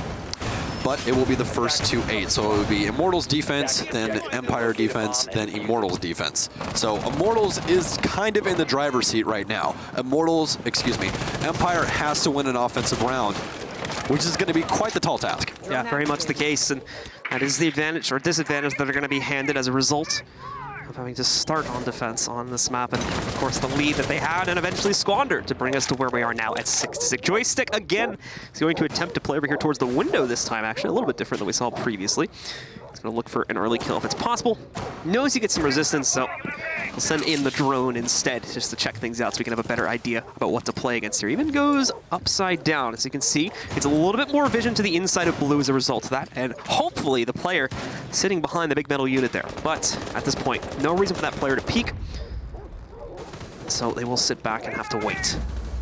Yeah, just play your life. That is the biggest thing on defense, especially for your site players. You need that utility for that late round execute denial. And I mean, they've been doing a beautiful job of that so far. That's why you guys have seen so much success on the defense. Clubhouse is pretty hard to mess up on the defense as long as you have utility. So as long as you're able to play together as a team, keep your utility alive, everything should fall into your favor. But Empire seems to be doing a much better job this time around of keeping everybody up and, you know, moving. They are only going to get 2 pellets down, though, and bullets! What a shot onto Karzeka. There's only 1 man left alive with Hard Breach, and that's going to be Shockwave. He's only got 1 Texas Dynamite, or Thermite charge. But I prefer Texas Dynamite. And we'll have Joystick dropping down into Oil Pit as well to regroup with the rest of his team and hopefully try to knock out this player that's sitting in the back of blue. I believe he has a way to retreat, unfortunately. So even if he gets enough pressure on him, he could run right through the wall. Man. But hold on, wait a second. Oh, he saw the foot. But he was single tapping, so the spray messes it up. Doesn't really end up doing much damage at all. I think he did about 20 to M King there, but we'll be forced back to the inside of the Oil Pit now. Thankfully, still 50 seconds left, so we can just chill here and re-engage after about 10 or 15 seconds when they think he's gone. Meanwhile, the wall in the church still has not been breached open. This is the same issue Empire running into on the last round. It's taken them to the very last second to even get access to one of the sites. Moving in, though, Shockwave finds success. He's able to knock out Bullet. Joystick looking for the same thing. A flash around the corner, but no, it's ADS. It's a safe territory for the player on the other side, for specifically M King to play into now as he continues to hold this and the timer runs down. Joystick finds one more. He's going to go for a second, knocks him down and gets the kill. Joystick is going wild right now, and it might just win them the round. Shockwave will go for the plant. Scyther finds a kill. It's all down to the mute on PX. He takes damage, and Joystick will finish it off as we see Empire cut ahead, finally taking an attacking round here on the basement at the beginning of overtime. The man, the myth, the legend, Joystick, going to be winning that round for him, and that entire push all depended on if Joystick lived or died, and he did more than that. He found 2. And what a way to do it. Was not scared of that Maestro peeking him at all. Just immediately peeks into the Jaeger, knows they're going to be holding his angle on that door.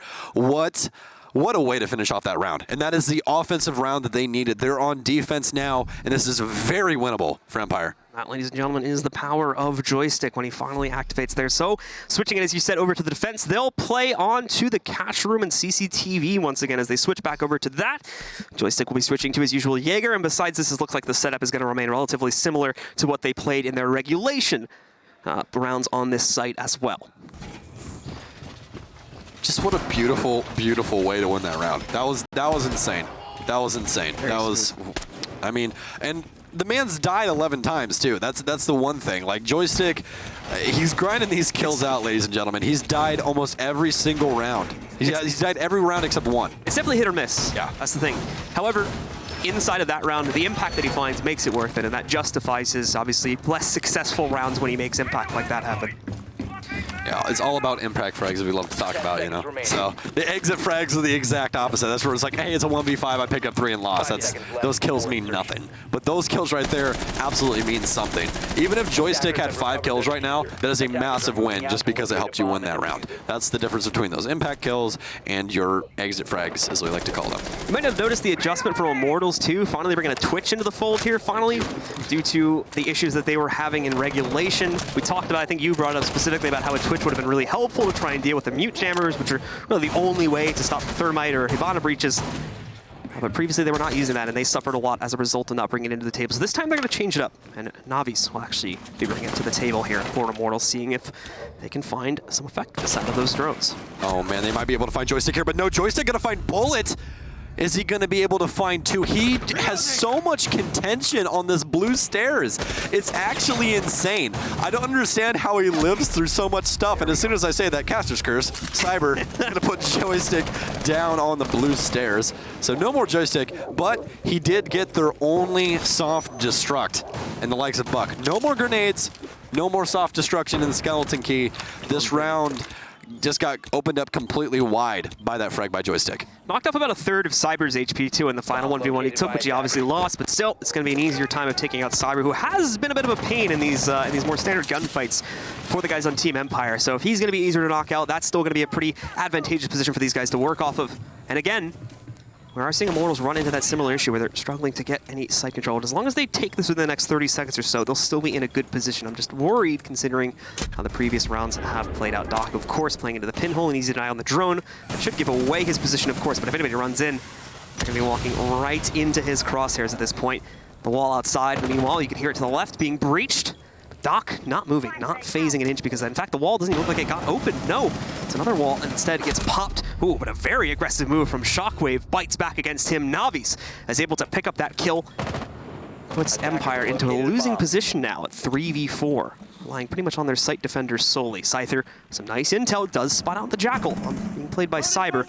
No one ready to engage on that yet, so of course he won't be firing the charge from the drone. Karzeka is still maintaining this tight angle up here on the catwalk, not finding too much success just yet. They know he's there. They're both trying to find bullets through a very tight angle, but Karzeka, oh my goodness, PX is gonna be able to clean that up, but that kill can definitely not go unnoticed by Karzeka. What a flick onto the main garage stairs. Shepard still has 3 toxic babes to try and delay. They each delay 10 seconds, ladies and gentlemen, so this is plenty of time left for him to try and delay the rest of this round out. They're going to have to try and push through the toxic babes. Not too much health on the offensive side. Throw proved me right. MK going down. No health left on him. And Scyther going to take Cyber's head off as well. Shepard in the gunfight with PX. It's all left up to him to try and clutch up this round. 2 seconds left. And there it is, ladies and gentlemen. Shepard on the PX as Empire will win map number 1. Big congratulations to Empire. Need some massive individual plays coming out there, and most importantly, really, really good trades. Even though we were often seeing players only pick up 1 or 2 kills in that final round, the kills they were finding were massive impact frags that really opened up opportunities for remaining teammates to really close out the round in the fashion they did. They got a chokehold onto the remaining Immortals players that were sitting on the inside. And, that were trying to push themselves in, as a result, easily are able to deny that final push. So it's Empire that cuts ahead early on and takes control of Clubhouse, meaning they now have a 1-0 in the series. Quick reminder, folks, it's all best of 3s here in the group stage, so the series is not over yet. We're going to be moving on to our second map in just a couple of minutes. Let's take a look at some replays, however, and see some of the bigger highlights from that first map. Yeah, I think the main thing you're going to be seeing from these replays is just the fact of how important and influential those site players were the entire time. I mean, a lot of this did come down to those site players. A little bit of roam presence, as we like to talk about Joystick, mostly on their defensive sets, but it really did all come down to those site players really doing work. You're going to notice that a large majority of these kills are happening when there's either a plant on the ground or when we're at less than a minute on the timer. The only time we're really seeing frags besides that was those entry players where we're getting kills, and it was almost always around the blue steps area for some reason that we were seeing a lot of the early round contention, but very much a story of delays and delays and delays again by roamers on both teams, and then these very last second executes that we were seeing both Empire and Immortals have to go for on this map. Yeah, honestly, I think that Joystick... Oh, here we go. Honestly, I feel like Joystick is like homeless or something, because he's literally living on those stairs. Like, he really is, man. He's there the entire time. The entire time, ladies and gentlemen. Joystick is on blue stairs, or even on offense, attacking blue stairs. This is where he was at all times, and it worked. So, I mean... There's no longer blue stairs, it's Joystick stairs. That's what it is. A massive impact, was able to delay multiple times as well. Almost always at least went 1 for 1. I think he only outright died there like 1 or 2 times. Yeah. So we're really... That buck kill was insane. I honestly thought the bullet was going to catch him off when he was pushing underneath, and then Joystick just flicks around and pops him from the staircase. I mean, ridiculous, ridiculous. Well, guys, of course, the players are taking just a couple of moments in between the maps to rest, but it should not be too long. Our second map that we're going to be heading on to is going to be Consulate here in just a couple of seconds. That could very well be the final map if we are able to see Empire shut it down. This is a map where I personally have seen joystick go off on more than one occasion, so it's looking good for Empire, at least in my prognosis, as we get ready to head onto the second map. Well, thank you, Mr. Dr. Blue. I appreciate that. I appreciate that. Consulate, a very linear map, ladies and gentlemen. It's one of the most known maps inside of Pro League just due to how much it is played. One of my personal favorite maps just due to the fact that you can have roam presence. It has a little bit of everything. You have multiple stairs to roam. There's so many things you can get creative with inside of this map, and the one thing that everyone loves to see, the lobby holds. Yeah, very much the case. It's going to be a very exciting map, especially with how down to the wire all these rounds ended up becoming. I would imagine that we're going to be seeing probably not as much of it due to the fact the map is a little bit more opened up, but slightly easier for attackers to gain access to key areas of the map. But still, you should still expect some very close fought rounds coming down to the wire, especially if we see the team stick to their, for the most part, a little bit more passive play that they've had on the defensive side, with joystick being the primary exception to that, of course, on the side of Empire. Yeah, and another thing I want to bring up, especially for Immortals, PX doing massive work on the site. Their entire defensive set was just PX as well as the smoke player. It was MK. That's who it was. MK was a smoke player. Wasn't PX a smoke player, or did I think I have it? He was the mute. Yeah, that's what he was. Yeah. Go ahead. They look exactly the same. Just one has an extra nozzle on their mask. That's really it. One has a little X on his face. Yeah, exactly. That's really it. the only difference. He doesn't talk. Makes sense. He's mute. He can't talk. That's it. Hey. That's got to be in the lore somewhere, right? I would hope so. Anyways, their site players with those shotguns did a ton of work to really bring Immortals back from the depths.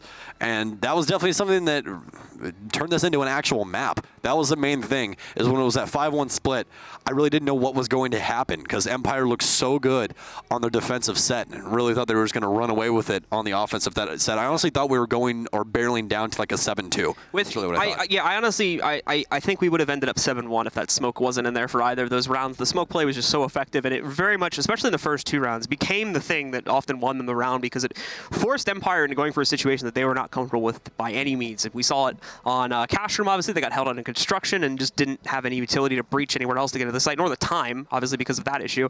And then the same exact thing happened on Basement when they got the church wall open, smoked it off 3 times in a row since it was like a 30-second execute, and never even tried to push the church door since they had the Claymore on it. And as a result, again, just got wiped the second they were forced to push through smoke, which led to some very one-sided rounds in Immortals' favor. Absolutely. It's always a wild thing to me when we do stuff like this. We're like, okay, Invitational, greatest teams in the entire world, all under one roof that we're currently standing under, in case you were wondering. We're not outside, guys. But the craziest thing to me is how many things fundamentally are in error during these matches sometimes. Where you're like, okay, top teams from their regions, and they don't know that you have to be attacking site before 30 seconds, otherwise smoke will literally just win the round. Yeah. Like, it's stuff like that where I'm just like, okay, guys, let's get a little bit more aggressive, get towards site, and actually burn utility. Let's not let them just continuously batter us down. And we talked about that before map 1 with the way Clubhouse plays out. It was probably going to start slow and slowly get more and more aggressive as the half wore on. That's pretty much exactly what happened. Since obviously these teams don't scrim, that was one of the first things you mentioned as we were about to come into this game.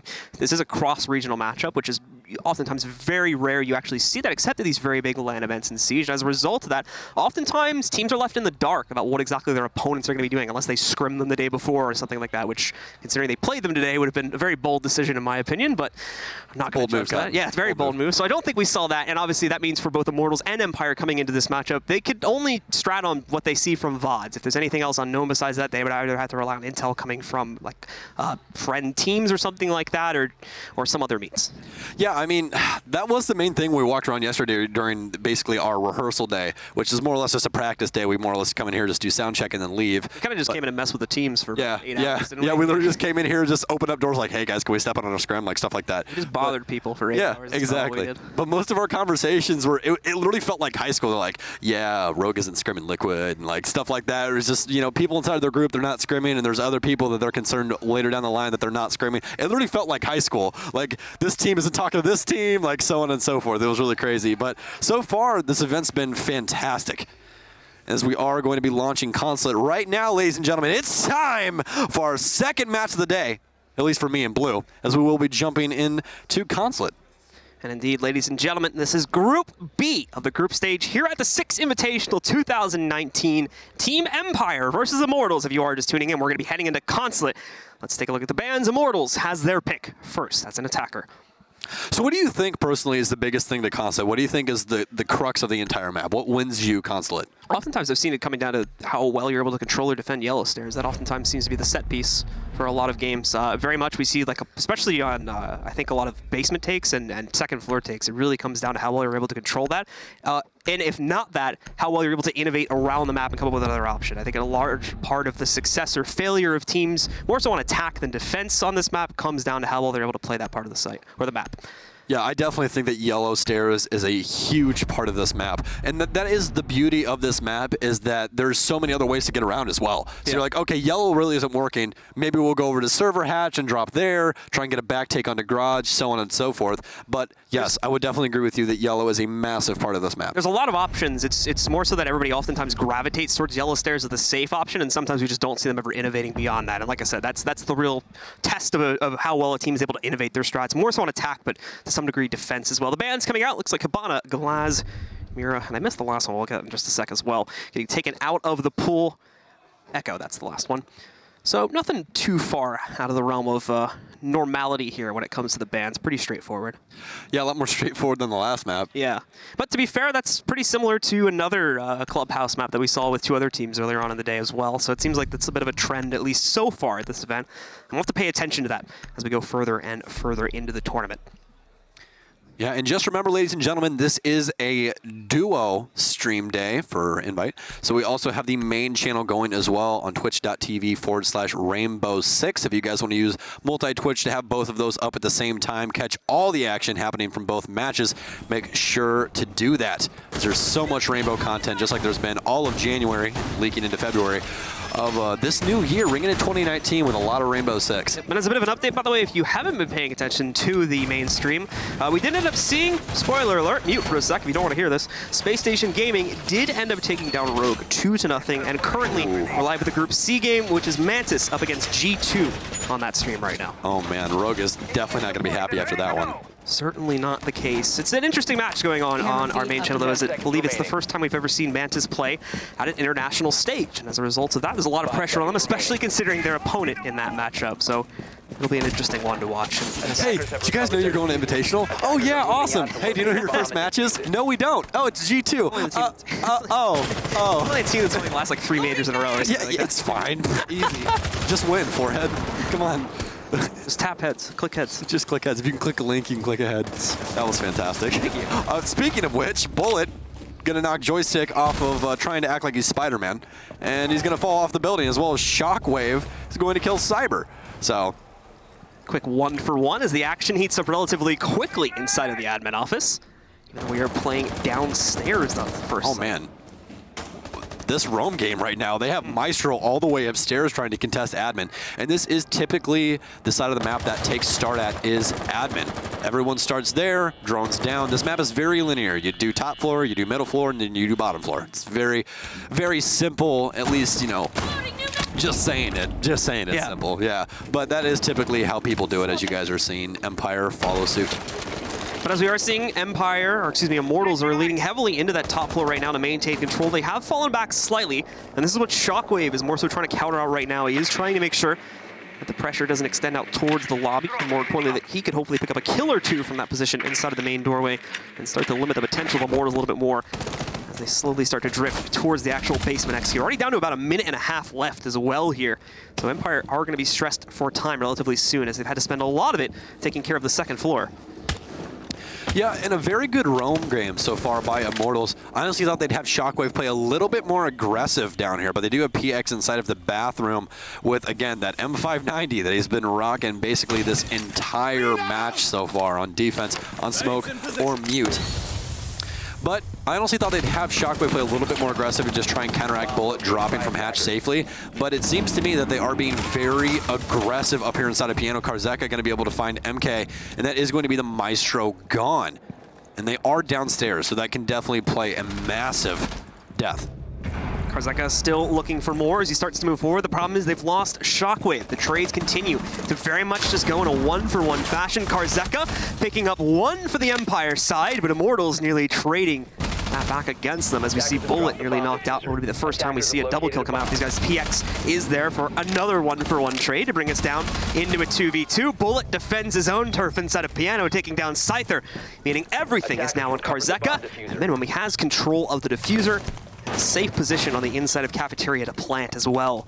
With the lack of intel on these last two players that he more than likely is working with is going to make this post-plant relatively difficult. We'll see how he does. This is going to be truly terrifying for the defenders right here. Both of them pretty weak guns except for the shotgun that PX has. The SMG-11 have a little bit of a nerf. They added a little bit of damage to it and knocked the recoil down just a little bit. But there's going to be contention heavily as Bullet will take down Karzeka, and Bullet will hop on the defuse as the first round will go to Immortals unless somebody's keyboard turns completely off.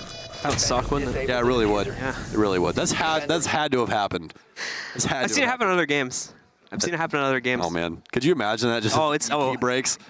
You want to look at the player that had that happen to him immediately after. You'll never see a more angry face in competitive gaming, basically. Just holds his F key. Like something that happens to you that's completely out of your control is the most tilting thing that could ever happen to you. Oh man, I couldn't even imagine. Just your F key goes out, just can no longer diffuse. Has to quickly rebind it. Like those mechanical keyboards, man. Yeah. All keyboards, they got a fail point eventually. But moving forward, of course, Karzeka trying to play that to the best of his own capability. He did play that right, and obviously without the intel in the last two players, he kind of needed to remain mobile to keep his chances alive. Just didn't really end up with the best odds in the first fight he took and got knocked out pretty quickly. So we're over to the second floor now. Basement to second floor is the way that we will see Immortals choose to take their defense. So we will have Navis on dock. So we will be rocking the duo ACOG setup, which has kind of become a household thing inside of Pro League now. I mean, I know we love to talk about it in NA, but it's kind of become a very broad spectrum of people that really like and enjoy that setup. So Doc, more or less just a fragging defender with an ACOG. That's more or less what he's used for. He does have some decent utility. He's got a bulletproof camera as well as his syringe launcher that allows you to heal or overheal your teammates as well as yourself. But more or less, he is just used for that MP5 and that ACOG that you currently see Navi's rocking. 10 seconds remaining. So just a few more seconds left before we have Empire out onto the board again. Nothing out of the ordinary here when it comes to the way Immortals are setting this up, but I am curious to see if they're going to play as aggressively as we were seeing in the last round with the big roam coming out on the second floor when they were playing the basement site last time. Even on the first floor, of course, the aggressive presence on Piano Room until the very end of the round where we finally saw the plant go off, and obviously they were forced downstairs. Looks like it's very much going to be just a focus on the second floor for the most part here, at least at the beginning of the round for Immortals, and the usual, of course, emphasis on admin to start.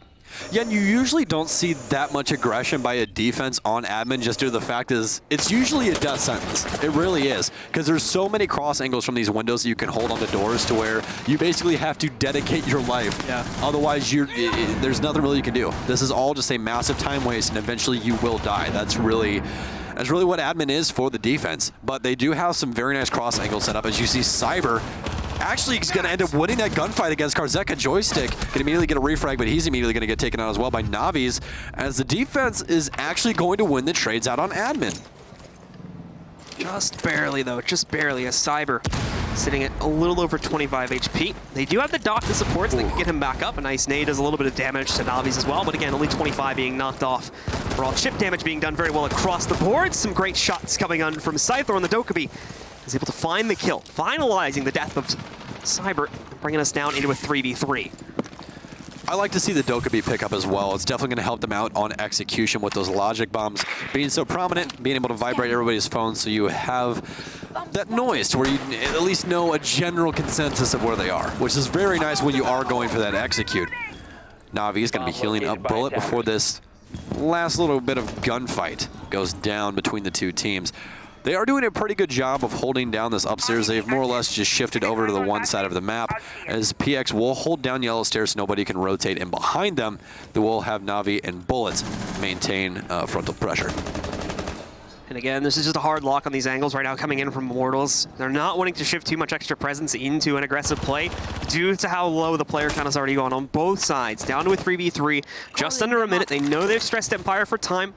And now it is time to play on just the site here, due to how low the clock has gotten. And so far, that plan has worked out very well. Empire has been unable to find a safe route to execute on. They do get a peek for a moment, but Shockwave misses his chance. Diffuser, however, going out, interrupts it for a moment as they manage to get control of the office, but Navi's nicely done. A double kill from him as he pushes to the inside, leaves Scyther all on his lonesome in a 1v3, only 30 seconds left. There's the first kill. He's got a good lock on to the second, but is unable to find his head. Bullet picks up the trade, and Immortals will find their second round. Very good round by Immortals right there. Really able to play out their lives, and I definitely enjoyed the rotate by PX to yellow stairs, holding down that flank. Very smart rotation by them, especially playing those longer angles for that ACOG. They noticed that Empire was not wanting to get too aggressive. They were waiting for Immortals to overpeak, and it just never came. I got a little terrified when Doc started jiggle peeking the connector, but besides that, everything was okay. The main thing for Empire right now is just due to the fact that they're not finding too much success on their admin take. They're taking a very long time to get control of it, and Immortals is just having a heyday holding it down. Even when they're playing downstairs, they're holding admin, and is working for them very, very well until they are able to take admin or make an adjustment on what they're trying to take. I don't see them finding too much success. We've actually gone to the lesser of the two chosen sites that are usually happen here. We're going to go on to the one, which again, you see this on a couple different maps, but it's oftentimes a little bit harder to play off of. It's when the site is split between two separate floors. These guys are going to end up going over towards now instead of playing on the other one, which obviously gives the attackers access to a site directly at the front door. It's not something Immortals wants to play off of, so they're instead going to go for the archive site. 10 seconds left. Yeah, and this site is very, very unique in and of its 5 making. seconds left. Just due to the fact that it is a split site, we don't see those played too often. The one prominent one that everybody loves to talk about is Tower on Oregon, which is a split site that's played pretty often now, and it actually has a really good win rate. I believe it's like 72% on defensive win rate for that site. And that's just due to the fact that the teams that go there know how to defend it really, really well, and it's not, you know, too much in practice for the offense. It's obviously a little bit more centralized too, to where you can get to both sites just with obviously the easy use of a staircase. This one is much more split up in the way that you gain access to it, usually basically having to put people on the first floor and then use the hatch to get back downstairs should the need arise for that. But obviously the actual staircase still a little bit further away from the site and takes much longer than the one on Oregon to fully rotate around. It doesn't look like Immortals is going to have too much pressure on admin this time, but Empire still taking their leisurely time, trying to drone out everything to make sure no roamers are going to be too pesky for them once they start their take. This is the first minute will drop off right now, but Joystick is going to adjust himself downstairs towards the teller's area as he is looking for roamers, and he's going to find himself a cyber as the gunfight will commence. That phone is going off. Toxic Babe in line as well, and Cyber's gonna win it out. What a shot from the SMG-11 as he will take out Joystick with a very nice headshot. Scyther, though, gonna refrag onto Navi's. So it'll be basically an even trade, except you do no longer have a Nitro Cell in the hands of that Valkyrie. Oh, so that's a pretty big piece of utility going away. For the newer players out there that might just be coming in to see just one of the more guaranteed ways that as a defender you're able to stop an attacker's access to a room or potentially even a plan or something like that due to the amount of damage it does. As long as it's positioned well, it's almost always an instant kill. Haven't seen a whole lot of them in this game so far. In fact, I don't think we've seen really any C4 kills just of yet, but we'll be sure to point those out when they do happen. Yeah, that's another thing. I haven't seen too much Pulse on the defense just yet, and Pulse is such a prominent operator on Consulate, especially with admin takes. You're able to read out how many people are going to be taken over on the admin side. I'm sorry, guys. There's just a sea of goo mines over here that they're currently walking into. As Karzeka will open the top of sight like a pop can, and PX going to go down, as well as Bullet found by Scyther, and this is going to open this site wide open for the offense. Obviously, again, the Legion have been taken care of. Won't have to deal with his goo mines anymore. M King, though, makes a push up the stairs. He's able to find Scyther. Stays around for a little bit too long, though. Karzeka is available for the trade right by the hatch. Cyber is going to be completely blinded out by the Zofia pushes. And as a result of that, Karzeka will pick up the final kill as well. That's Empire now getting onto the board at 1-2 with Immortals still leading. And as discussed earlier, it is so hard to try and switch between angles when you are concussed with Ella, Grismots, or those concussion mines by Zofia. They have the exact same effect. It slows down your sensitivity and completely takes away your vision, basically, initially. And it's very hard to win gunfights and adjust angles off of that. So that's exactly why you guys saw that little bit of action there with Karzeka on that Zofia. And so we are going to head back over to the basement now for our next round. And for the players on Empire, it's yet another chance then to bring this back at 2-1. 6-pick actually being used, something that we haven't seen a whole lot of in this series, to switch away from the Dokkaebi and over to the Capitao this time instead. Not too bad of an idea on the basement site. Dokkaebi's still extremely prominent, just due to the fact that that logic bomb is so easy to execute off of. I mean, again, you get free info off of one button. You click it, she hacks everybody's phones, and there you go.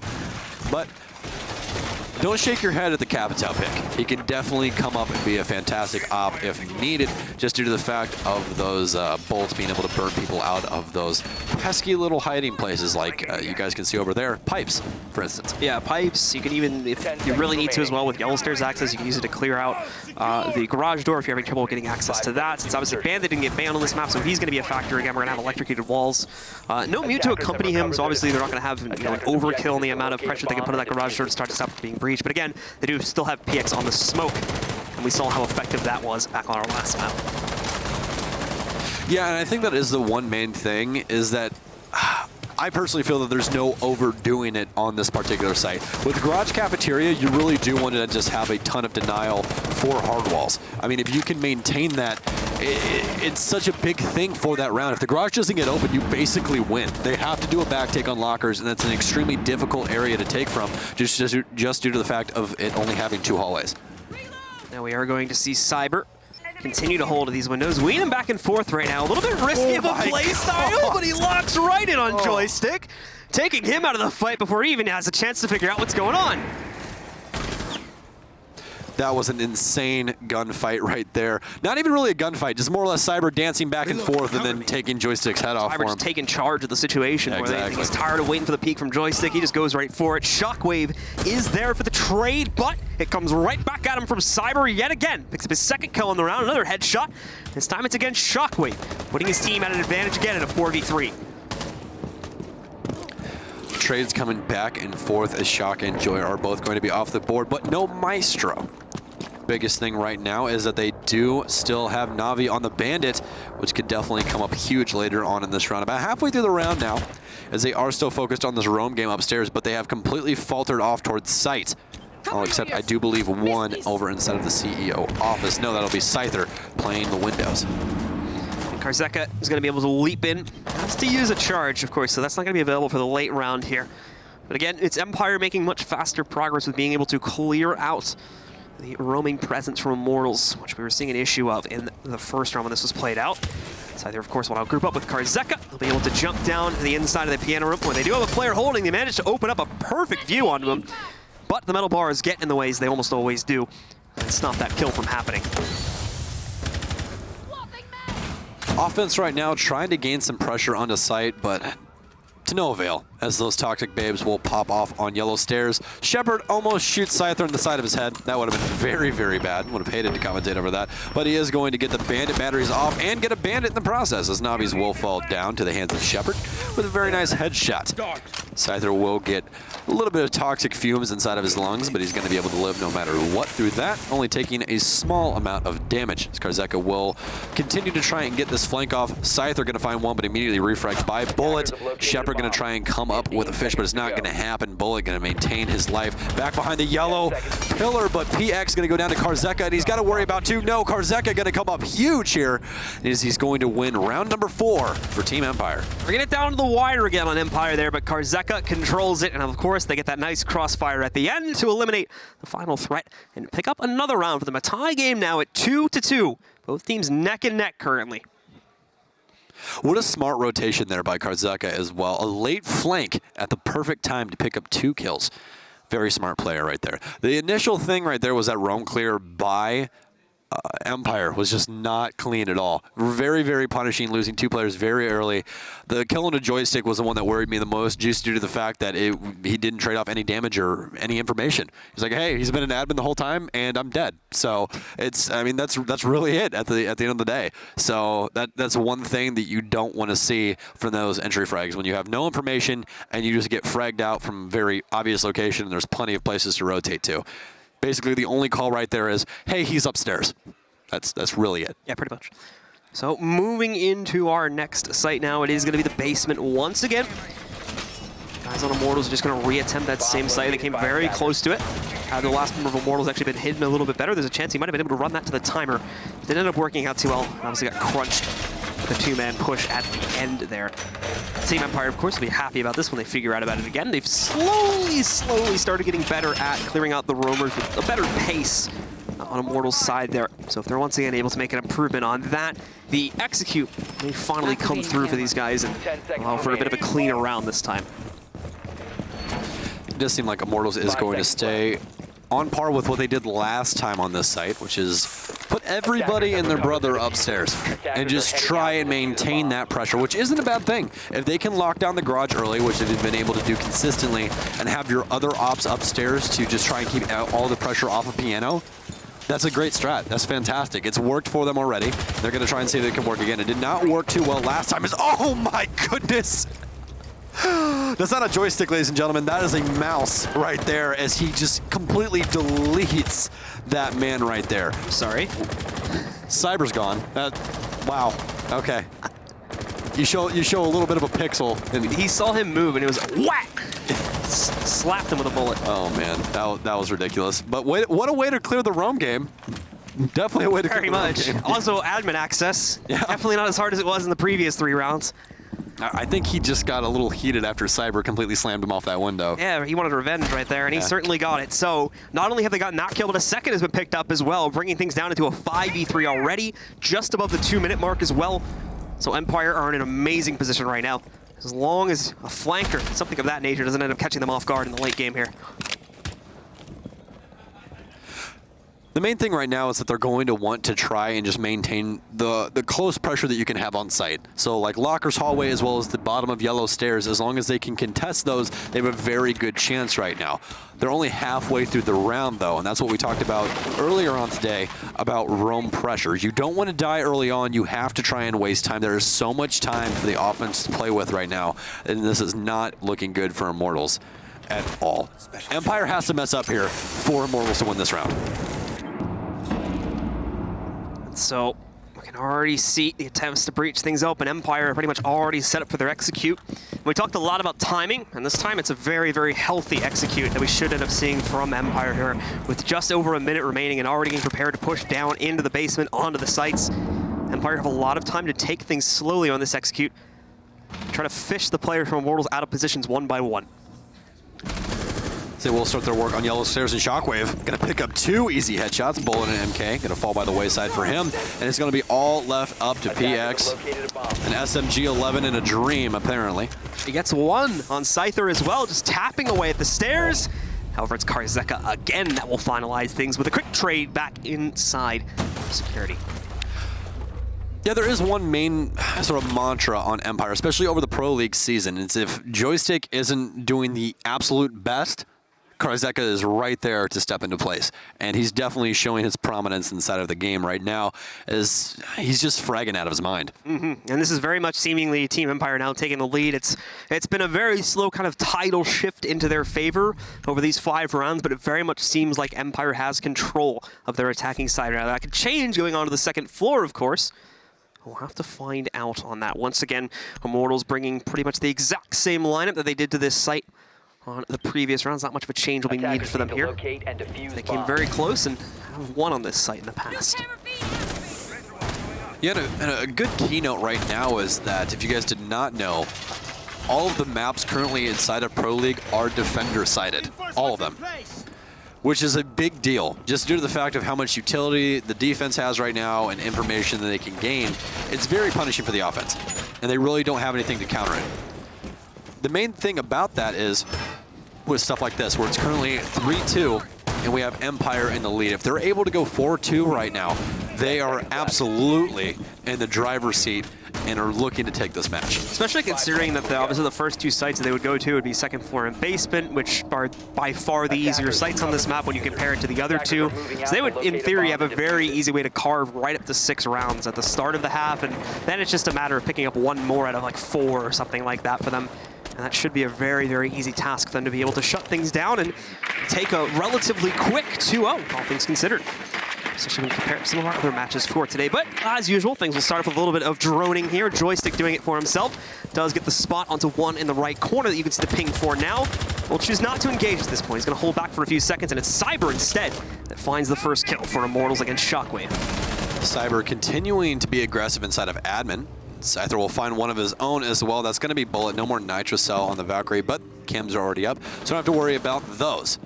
As things are starting to barrel down on site. Joystick being his usual aggressive self, and he's going to find Navi's on such a shot, but no. MK going to find him from inside of the cafeteria area upstairs, a mini kitchen. As he's going to find 2, actually. Karzeka going to peek him from window. Can he go for 3? He's getting burnt out by Scyther's crossbow bolt, but to no avail. He's going to be knocked down quite a bit of health, and there is no Navi's to try and dock him back up. Shepard will move in, quickly takes care of the camera at the front door, and the rest of the team following suit. I think Scythers might have to move in through the second floor first off. Shepard's going to do his best to support him, make sure he gets an easy access. There is another player from Immortals standing up here as well, still defending the second floor, which Scyther is now trying to fish out. No success on that so far, and of course Shepard now also has to deal with that evil eye looking in his direction here too. Things have gotten so much more aggressive this round. I mean, 1 minute and 20 seconds left, and we already have 5 dead people. Like, yeah, that's completely changed up from the last map, and most of what we've seen this map is another crossbow bolt will try to knock out PX, but it's not going to do much damage. Shepard going to take a little bit of damage from the SMG-11, as another Toxic Babe is going to hit him. Do quite a bit of damage. It's going to knock him down to around 30 health. Scyther still trying to make something work on this bathroom window as he is going to swing in. 53 seconds left as the execute is going to start trying to go down by the offense. So he is going to knock a little bit of health off of PX, and actually it's going to be all left up to Scyther as Shepard is actually down on the yellow stairs. It's 1 man in a para versus 3. See exactly what's going to happen with this one, as he's more or less locked down inside a bathroom right now. He's hoping someone gets aggressive on Immortals and over peaks, but there's no reason for that to happen. Immortals have already shown us multiple times they're okay just sitting back and letting the timer run down on the clock. And that's pretty much exactly what all 3 of them are doing at this point. No reason for them to take a risk. He does see a foot, however, gets a kill as well. And he's got another one very, very heavily. In fact, I think outright down, yeah. So only got 1 more to find. Does get some damage against him. He's trying to finalize the kill from behind the big desk. Can't find it yet. Nearly gets the 2nd kill, but instead it's M-King that finishes things off. Eliminates Scyther, and Shepard, of course, just dying to finalize the round there. Gives it to Immortals as they push ahead once more. That was a lot closer than initially thought out there for a second. I honestly thought that he was more or less just going to stay in the central office area and get punished from Connector, but no, actually ends up getting that flick. That is the one thing that has been so wild about this Empire squad, this entire Pro League, is how consistent they are across the board. Usually you have your outliers on your team where, you know, they are more or less a support player, they get the drones, they get the information, and your fraggers get the kills.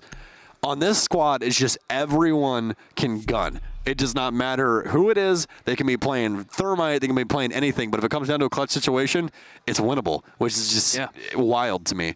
And that was kind of the worry, right, when they first entered Pro League, was like, it was only Joystick showing up, especially when you look at the DreamHack Winter stats, I think. It very much looked like it was Joystick and like 1 or 2 other players that were able to frag, but the others were still kind of missing a note or 2. And it seems like they improved that massively as they headed into the Pro League season, realized that that was an issue and really patched that up, made sure to, really to just make sure that all their players were capable fraggers. As a result of that, you've just seen the power of that here in this matchup, but of course through their very, very successful online season so far. And Immortals have been doing fantastic as well. I mean, their presence inside of admin for that entire defensive set right there was baffling to me. You don't see that too often in NA. No, you do not, especially in the aggressive way that they were doing it too. Very, very straightforward, and oftentimes was the cause of delay for Empire that led to them either not having enough time to execute or just not even able to get close to it, as they would have been wiped out by the Immortals. But either way, it does end in an even situation, a 3-3 scoreline, as we've now switched sides. If you haven't noticed, the Immortals are on attack, and Team Empire now take the mantle on defense. They'll start out with the basement. This time around, instead of going up to the second floor first, it'll be up to Immortals to breach. Not a bad split on Consulate at all, 3-3. Not bad at all.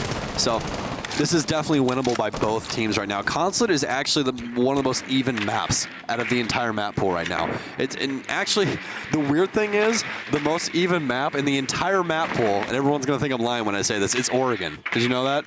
Oregon is the most even map out of all maps right now, attack to defense. It goes Oregon, Villa, Joystick gets a kill, and then it goes Consulate. Makes sense, right? When you think about it, it's usually the most balanced map that ends up being like the more preferred among the majority of players, even when you talk about like casual games and stuff like that. So, and I think that rings true. I think I might be wrong on this, but I think a large majority of the casual player base also prefers Oregon as one of their more favorite maps. It's not a bad map. It's just so played out. That's the main thing. Frag grenade trying to come in, and it's such a thing when Jaeger gets killed by a frag grenade, but that's not going to happen. He's going to die to bullets from Na'Vi pushing up admin stairs and catching him from behind. Again, the second time, though, they've been able to really pinch out specifically Joystick in that situation. Of course, they still end up losing Cyber, so it really only leads into a 1-for-1. But Immortals has had like a very tactical way of dealing with him, and that's good because they knew that was going to be an issue coming in. So they definitely had to practice this a little bit in terms of how they were going to be dealing with knocking him and some of the more other aggressive players on Team Empire out in the early round. We're going to see our first pulse here on Consulate. Karzeka will be rocking that cardiac sensor currently inside of the electronics room, or excuse me, E-box. As more or less Pulse's job on this map, since his cardiac sensor can go through all the floors, is to just tell you exactly where the offenders are right now. So it's a very good piece of utility on this map that allows you to have instant information almost all the time. Na'Vi's once again moving himself back outside of the yellow stairs to check. They've already gotten the garage open, so room for him to push in and more importantly take a bit of a duel here. Need to check the drone one more time before he goes and realize that position probably wasn't the best. So a quick shift and we'll try to check things out. Again, same as before. This is a much healthier initial execute than we were seeing from Team Empire's own attacking side. They've already got access to the garage. They're only just now approaching that 30-second mark, which often is the death knell of attacking teams here. The Toxic Babes are going to start to roll on as a result of us passing the 30-second marker. And this will also mean Karzeka will start to rotate back. He finds a player, overcommits though, but Shockwave has success with a C4. Karzeka though is caught at the top of yellow stairs. Navi's in the meanwhile finds another pickup. He's going to continue to push in. Has opened up an opportunity for PX to go for a plant. And that should go on interrupted unless the Toxic Babe stops it. No, it will not. The plant goes down and M King finds yet another kill. It's all down to Scyther in a 1 versus 3. Picks up the first, nearly gets traded from behind the bomb, but no, still stands tall, but not for long. M King finally pushes down the yellow stairs to trade it back out, and it's Immortals that take their opening attacking round. What a round from Immortals right there. That adjustment up top to be able to catch the roamer of Karzeka. What a beautiful play, being able to shut down that roam game very early on. And the Ash play as well, coming up of admin stairs, being able to punish Joystick for hanging around too long inside of admin. Really opened up the entire map for them, allowed them to do what they really needed to do, and what they wanted to do was win that round. Up and so, this will take us over to the second floor. Now, the usual route of sites that we would follow as Empire will choose to move on instead of re-attempting that same site for a second time, as that option is open to them since they lost it. Not a bad idea. I don't like salty runbacks. I'm not going to lie. I think if, a site doesn't go the way that you want it to go, you should definitely try and make the adjustment to a different site. Especially in such a one-sided affair like that. Like, it really didn't seem like Empire had much control over the site specifically at any point during the round. It might have been okay if their lurk upstairs had better impact, but ultimately that was countered out really well by the guys on Immortals. So they're going to choose not to mess with that, at least for now, and go up to the second floor. But hopefully they'll have better luck. Yeah, and the main thing for this upstairs site is going to be admin. Admin is the biggest way to take this. We do see some people take yellow on this site, which, as you guys heard earlier, Blue and I discussing that yellow is basically the crux of this map. If you can maintain that on offense, you have a pretty good chance of winning whatever site they're trying to hold. And the big thing here is that the typical thing is they dedicate 2 or 3, sometimes 3 ADSs to yellow stairs, have someone play on it with a shotgun, and just hope for the best. And a lot of the times, it works out. The biggest way to get rid of that is have a Habana actually rappel up to the windows on the office and knock open the sidewall so you can maintain an angle when they try to rotate through the bathroom. But since Habana is banned, yellow is wide open. Yep. And that leaves a lot more possibility for these teams now.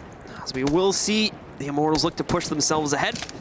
We're 3 rounds away now from being able to close out on this second map and tie it at a 1-1. Definitely would be keeping in the theme with the very close matchups that we have had, at least on the A stream so far today. I don't really know how the Mantis game has been going just yet, but other than that, we've definitely had some very intense matches. We've gone the distance, even though we've seen a 2-0 there. I'm very interested to see what happens with that Mantis game. I'm very, very interested in that Mantis versus G2 game, just because we don't get to see too much APAC action. I mean, everybody knows Fnatic and Noah Rangu, but we don't really see too much of other teams. So definitely interested to see what happens in that. But, ooh, I just checked on it. What are we seeing? It's in overtime right now. It's in overtime? It's in overtime. First map? Oh, it is on Clubhouse, to be fair. But, okay. But it is in overtime. Hey, but I mean, that proves that Mantis is no slouch and they should be here. Yeah. So that's good. Certainly the case. So that, once again, ladies and gentlemen, if you're interested in checking it out, is going on our alpha stream right now. Just go up to the URL browser, delete the Bravo from the link, and you should be good to go. Or if you're on mobile, just look for the other channel. It's probably the top of the directory for the game, and you should be able to find it pretty easily. I would hope it's at the top. I would hope so. It'd be very embarrassing if it wasn't. But Rome game working out pretty well for the defense right now, and as soon as I say that, Cyber's going to find Joystick. That's going to be the key to the castle to try and get onto site here, as they do have one more that they just saw rotate down Spiral. Cyber has plenty of bullets in this PDW to try and take this gunfight, but he's not going to find anything on the tailcoats of Shepard. As actually Karzeka's going to hop outside. He's going to find 2, ladies and gentlemen. Almost 3! As he's going to try and pick himself up, but Cyber's going to rotate outside. Karzeka, what a play by that absolute mad lad right there. Oh my goodness.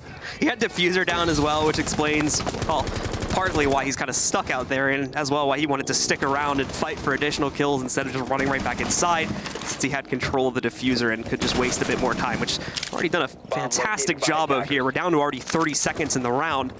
And it does not look like Immortals are very close to a plant situation anytime soon here. I'm terrified for Shockwave right now in this position. Cyber knows he's there. Oh, nope. Is he gonna find him? I don't think he is. Okay, finally, my goodness.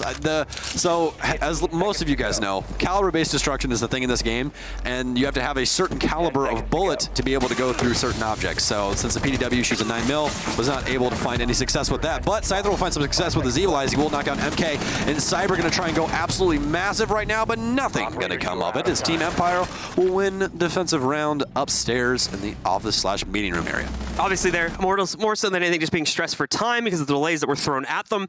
As a result, had to go for a very, very messy execute since they really don't have a choice, and it goes pretty much as you'd expect. Empire shut that down without too much of a problem. The traded rounds between these two teams will continue to go in a circle, and we will be locked at a tied game again now, 4-4. Well, I won't say as expected, because the big thing there was Karzeka just coming off the top rope out the windows and picking up 2. And delayed so much time with that. If he would have gotten that kill into Thatcher, that would have been... Would have been it. Oh my goodness. Right there. Yeah, absolutely. Absolutely. But besides that point, we are going back downstairs where they did not find too much success the last time. Cafeteria Garage selected for this one. No lobby just yet. And of course, this is still given time for their IGL and coach to figure out what may or may not have gone wrong. The last time they played this, compared to just going right back into it for a second time. So hopefully they have better ideas about where they'd like to play this. But there's going to be a bit of a slight delay, folks, in getting into that round. Just give us a moment, as we did have a player disconnect. So it's just going to be a quick second while we figure out what the issue is and get him back into the game. Actually, we just got a word from our production. Empire actually called time out. So yeah, they will start to discuss things and see exactly what they want to adjust to try and take this 2-0 instead of trying to drag this all the way to a map 3. Absolutely the case. And they've got a chance to do that right here, right now. Just 3 more rounds away from the case of Empire for being able to close this down and push themselves into a winning position here to be able to take it 7-4 potentially, or maybe OT again, like I said, with how back and forth these rounds have been. And it's a good mix, too. We haven't necessarily seen a lot of one-sided rounds. We've had a few of those, at least when we look at the initial attack that we had from the Immortals. They did some fantastic work with being able to take control of the basement site without much of an issue whatsoever. We've also seen these really bare-knuckle brawls that just been trades back and forth all the way down to the bitter end into a 1v1. We're already back into the game, though, folks. The countdown has resumed. So let's get into it once again. Pretty even so far. Rome game, actually a really, really big deal on this map so far. It was a big deal for Empire on Clubhouse. But, I mean, Immortals really shown on their roam game, at least on Consulate. Now, roam game so far for Empire hasn't been the best. They've had some absolutely crazy stuff that's happened with site players like Karzeka with the dock last round, so on and so forth. But the roam game really hasn't shown up, really hasn't come alive yet for them on this map. I expect that to change a little bit. I assume they're going to have Karzeka try and help out Joystick a little bit more here. Because right now what they're doing is they have Joystick play up inside of admin, and then they have Karzeka downstairs inside of server. And his main job is to find where they're going to try and push Joystick from. Now the main issue with that is that the last time Karzeka did not see, I believe it was Cyber rotating up the stairs as Ash last time. So got punished off of that just due to the fact of lack of information, and that really is what opened up that round for Immortals. And with Immortals choosing to play that aggressively in a more loose style, it had them quite a few rounds. Empire was able to lock onto that though and bring it back towards the end of that half, and of course now they have the defensive position where we've seen, I think, a more straightforward styled to the way that they've been approaching their rounds, at least more so what you'd expect out of most teams when it comes to the way you play each of these sites. Yeah, and Empire not really showing any roam game right now. More or less a turtle on site, just trying to maintain the bottom floor. And that could definitely punish them, just due to the fact that they do have bullets, as he does take out Joystick, on that soft destruction of the Buck. And the main thing with that is that Piano is such a prominent place to be. Karzeka will find Jackal, getting played by Navis in the main lobby area. But that floor is non-destructible right there by the stairs, so he's not going to waste his nitro cell just yet. Does not want to try and waste any utility, as he will just maintain that information over here on the server side. Information is very much the name of the game, at least when it comes to Empire right now and the way that they want to play their aggression, as you mentioned. Besides Joystick, who is already long and gone, they've very much just been focusing on the downstairs segment of the map. So Immortals, is now time for them to move into an execute position here.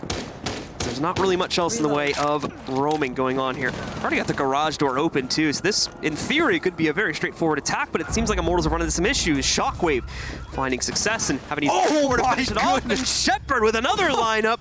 Bye-bye, Cyber. As all of a sudden, we see Empire with a 4v3 lead. I don't have a keyboard here. I can't press F. That was, oh my goodness. Wow. What a shot. That could definitely change up this entire round. I mean, honestly, I don't really know why Immortals opened up the garage this way either. Scythe are going to find one on the Navis, but they opened up the garage just like in between panel 2 and 3. They didn't go panel 2 or panel 1 and 3, which is the typical way that you open up the garage. They just kind of threw it up and was like, all right, we're blowing the garage open. And that is what created that angle that you can hold from inside of the office so well. And that's just really rough. Oh my goodness, Karzeka goes for the aggressive play, but PX gonna change his life for him, as MK is going to try and find a kill through the metal bars, but it's gonna find no success. 18 seconds left on the clock, as the offense has to try and do something. PX getting hit by something. I have no idea even really what that was. Evil Eye from underneath the van. Thank you very much, Blue. As MK is going to try and get aggressive on the yellow stairs. PX going to move up as he is going to get lit up from the Evil Eye continuously, which will take him down. And Shepard going to find another one with the SMG-11. It's because he went down and then Shepard picked up that kill. Yeah. There you go. It's always nice to see that on the feed, though. Yeah. As I always love those very panicked pushes at the end where he's just like desperately spamming an Evil Eye or something. He's like, come on, die. Let me play it. It's always so great, man. It's always so great. So as expected, that push in the last seconds is going to fail miserably, and this will allow for Empire to push ahead with the lead this time, 5-4, and it really just came out of nowhere. It seemed like they weren't really going to be able to get much going and that we'd have a pretty successful push from Immortals, but in fact, it was the opposite circumstance. And so now we go into a tactical timeout for the Immortals, as Empire sits only 2 more rounds away from closing down not only this map, but this series in 2-0 fashion. We've had so many failures on executes today, which is definitely something that needs to be looked at both of these teams. Empire really not finding too much success on their executes. It was either more or less they got, okay, we got all the frags down, or we lost. They got like maybe 2 plants down the entire day, 2 or 3. That's about it. Yeah. So they just need to adjust to focusing more on the objective and not the frags. I feel like that's really punishing them a lot right now. And the main thing for Immortals is that they really haven't had information on site to work off of. Every single time that they get to site, they're like, okay, we got to face check everything. And that's not the way that you want to be. You want to be able to get those mutes off or whatever they're trying to deny your information with and find where people are playing on site. Because walking into a site blind is a death trap. I definitely agree with the over-focus on kills, at least when it comes to Immortals here. I mean, we're not even seeing a whole lot of utility user trying to just force their way into a site. They always seem to need like a clean route to push before they want to take a risk. They don't really ever want to seem to try and like throw down a smoke and just push off of that or something. In fact, we've seen very little actual smokes used at all in this entire series so far. I don't know if that's because ADSs have been so impactful and we've just been seeing them get knocked out so often, or if they just haven't been using them, but smokes in general have been a very rare sight so far here. Yeah, and the one thing is that Thatcher's not banned. And we really haven't seen a Thatcher pick that's true at all. And Thatcher's utility is the best utility on offense. I know a lot of people love to argue this point, but Thatcher has the best utility. He literally gets electronics for free. He literally drops a ball, and it kills all the electronics. In the air. It's easy. You get rid of lesions. You get rid of anything electronic. It's the easiest utility to use. It's extremely entry level, and we're not seeing any use of it right here. You can even execute off of it. It disables Yokais. It disables Evil Eyes, and we're not seeing any of it. Which that is the one thing that is just a tilt factor as a caster when I see that kind of stuff. Because it's like, why are you neglecting the utility that is Thatcher? He's just so good. We need to see more. I need more in my life. Everybody still thinks it's map 1. Yeah, that's the problem. Everybody still thinks he's banned. Yep. This X'd him out on a screen. They just took a magic marker and just X'd him out. Like, no more Thatcher. We're done. It's over. It's a bug. We actually just add bans every map now. It's now just, it was 8 operators this map. We go to map 3, it's 12 operators. Yeah, we get to pick, the casters get to pick bans now. So, yeah, that's what we do. But Joystick going to fall down the process. And Joystick has not been able to find much success on this roam game so far at all. He's been the entry frag for 3 rounds straight. It's very much, it was a little bit better on attacking side, but I think for this map overall, Joystick just hasn't been finding the impact that he's normally known for here. Even just looking back on the first map, of course, we're not seeing anything close to the stuff he was doing back on Clubhouse here, so he's having a much harder time, and that is obviously lowering the effectiveness of Empire across the board quite a bit, but it seems like some of the other players have definitely been picking up the slack, and they're still in a leading position right now. It's just incredibly close, and Immortals could definitely kick themselves on and get back into this at any time as well.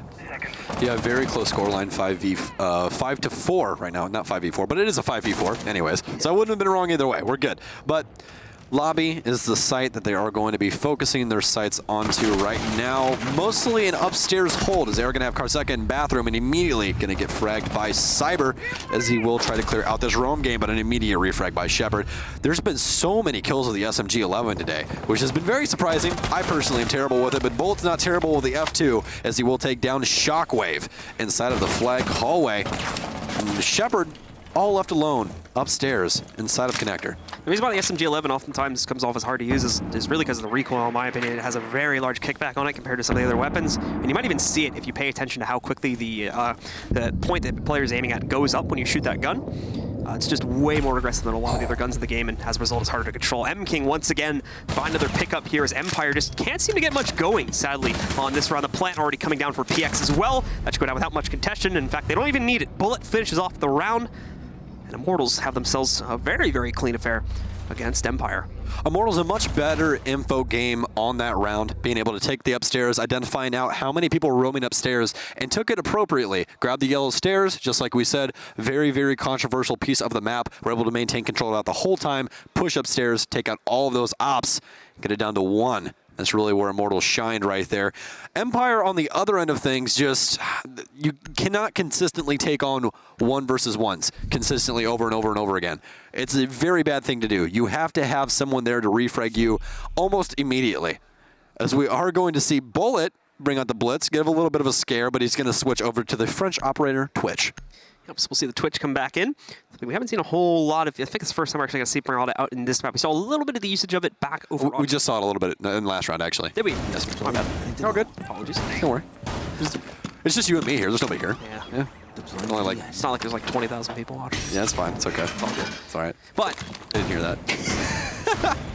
moving on from that, we once again are sat in a tied position between these two teams as the rounds just cannot stop going back and forth for some reason here. We're locked at 5-5 now, meaning we are looking at an incredibly likely scenario that we would end up in OT for the second map in a row, really testing the endurance of all 10 of these players here. Yeah, really testing our endurance as well as you've been standing this entire time. Which hats off to you, because I've definitely been sitting. So you got to cast, man. I mean, you're just more into it. He's leaning on the desk, ladies and gentlemen. He's like, oh my goodness. Just let your diaphragm breathe. You gotta let your diaphragm breathe. Yeah, Get the full effect. Get the full effect. I feel It you. crunches it. It's harder to breathe. That's serious. That's science. Look it up. I dropped out of college for this, okay? Like, You ever seen someone give a speech and sit down for it? that's true. That is true. Think about that. Yeah, but do they stand for 4 hours? No. Okay. not, no. You ever seen a comedian stand for 4 hours? Long speech. Yeah. No. That is a long speech. But moving forward, we do see the Immortals getting ready to start their push into the second story now. And try, of course, to play towards the sites, which are also in the second story this time, as Empire have gone back there. They've had generally a lot better success up here compared to some of the other sites. So there should be a chance for them to cut ahead again if things all go the way we've seen in the past. A lot of that, however, came from a crazy jump out that we had. I think it was from Karzeka on that previous round. So obviously we're not expecting that to reoccur, meaning Empire are going to have to play things a bit more standard. Yeah, you never know. I mean, if it's there, it's there. We learned that from Rec recently. If it gets you a kill, and the kill is probably going to be, influential on the round, he's going to hop the window. It's going to happen. It just, has to present itself, and they have to have that information. That's the main two things right there. As Cyber will start things off inside of Copy Room. They already do have vending control as well as Flag Hallway. That is mostly what you want when you are taking this site, and they're doing it with plenty of time on the clock. Immortals really picking up the pace on this round. Yeah, Empire really not contesting over towards the admin offices much at all, except for I think the first couple of seconds so far. So we did see Immortals pretty much allowed to walk right in. We've got PX with the diffuser in hand, able to stop Joystick for a second time, or well, another time, I guess is more appropriate at this point, and really limit the potential of the defense as a result of that. Joystick being countered out, the other four just sitting on site waiting for a push. That's really the only thing that could delay Immortals at this point, but they, like you were saying, they still have a minute left. There's plenty of time to work off of this. Navi's, however, in the meantime, is going to go down. That is both from Twitch drones as well. Oh, they're just resetting, so yes, they're going to get him back up. He reset himself as well as his teammate. Yeah, with the Twitch drone. Always love to see it. Yeah, but actually, Joystick, that's going to be 4 times in a row he's been entry fragged. 4 times in a row. 4 rounds in a row he's been the entry frag, which has been ridiculous. Shockwave going to get impacted out from underneath, and MK is going to find him inside of the meeting room. Definitely setting up the offense for yet another one as Navis will find Karzeka. 5v2, 27 seconds left. Only 2 smoke grenades on Shepard as he will find Bullet. That will be the Twitch off the board. Scyther going to find one of his own. This still is winnable by the defense, and Shepard's going to find yet another one. 2v2 as they're evening the playing field. PX going to try and get aggressive, but no, MK and PX both going to find frags one after another, and it's going to be round number 6 for Immortals. What a turnaround, and I think that's one of the first times we've seen Immortals or either team really pick up consecutive rounds in a row, so that is going to be able to push them ahead into a dominating position. Now, you can see really the size of relief coming from Immortals there, specifically their player in the middle, I believe is their IGL. He's taking a deep breath after that one. Well, like, let's go. We're in a good spot now, right? Because obviously, as you would expect, Empire, they're not having the best of luck on baseman. Both the first floor sites are going to be somewhat hit or miss when it comes to playing them in general, so they don't really have a choice. They got to go back to the second floor. They got to go back to Consulate meeting room for a second time. And if Immortals just do the same thing again, then they have a very easy way to shut down this map and send us over to our final map on Oregon. Yeah, they do, and I think that the main adjustment that Empire is going to have to make here is just aggression. They're having Joystick be aggressive, but he has nobody to back him up.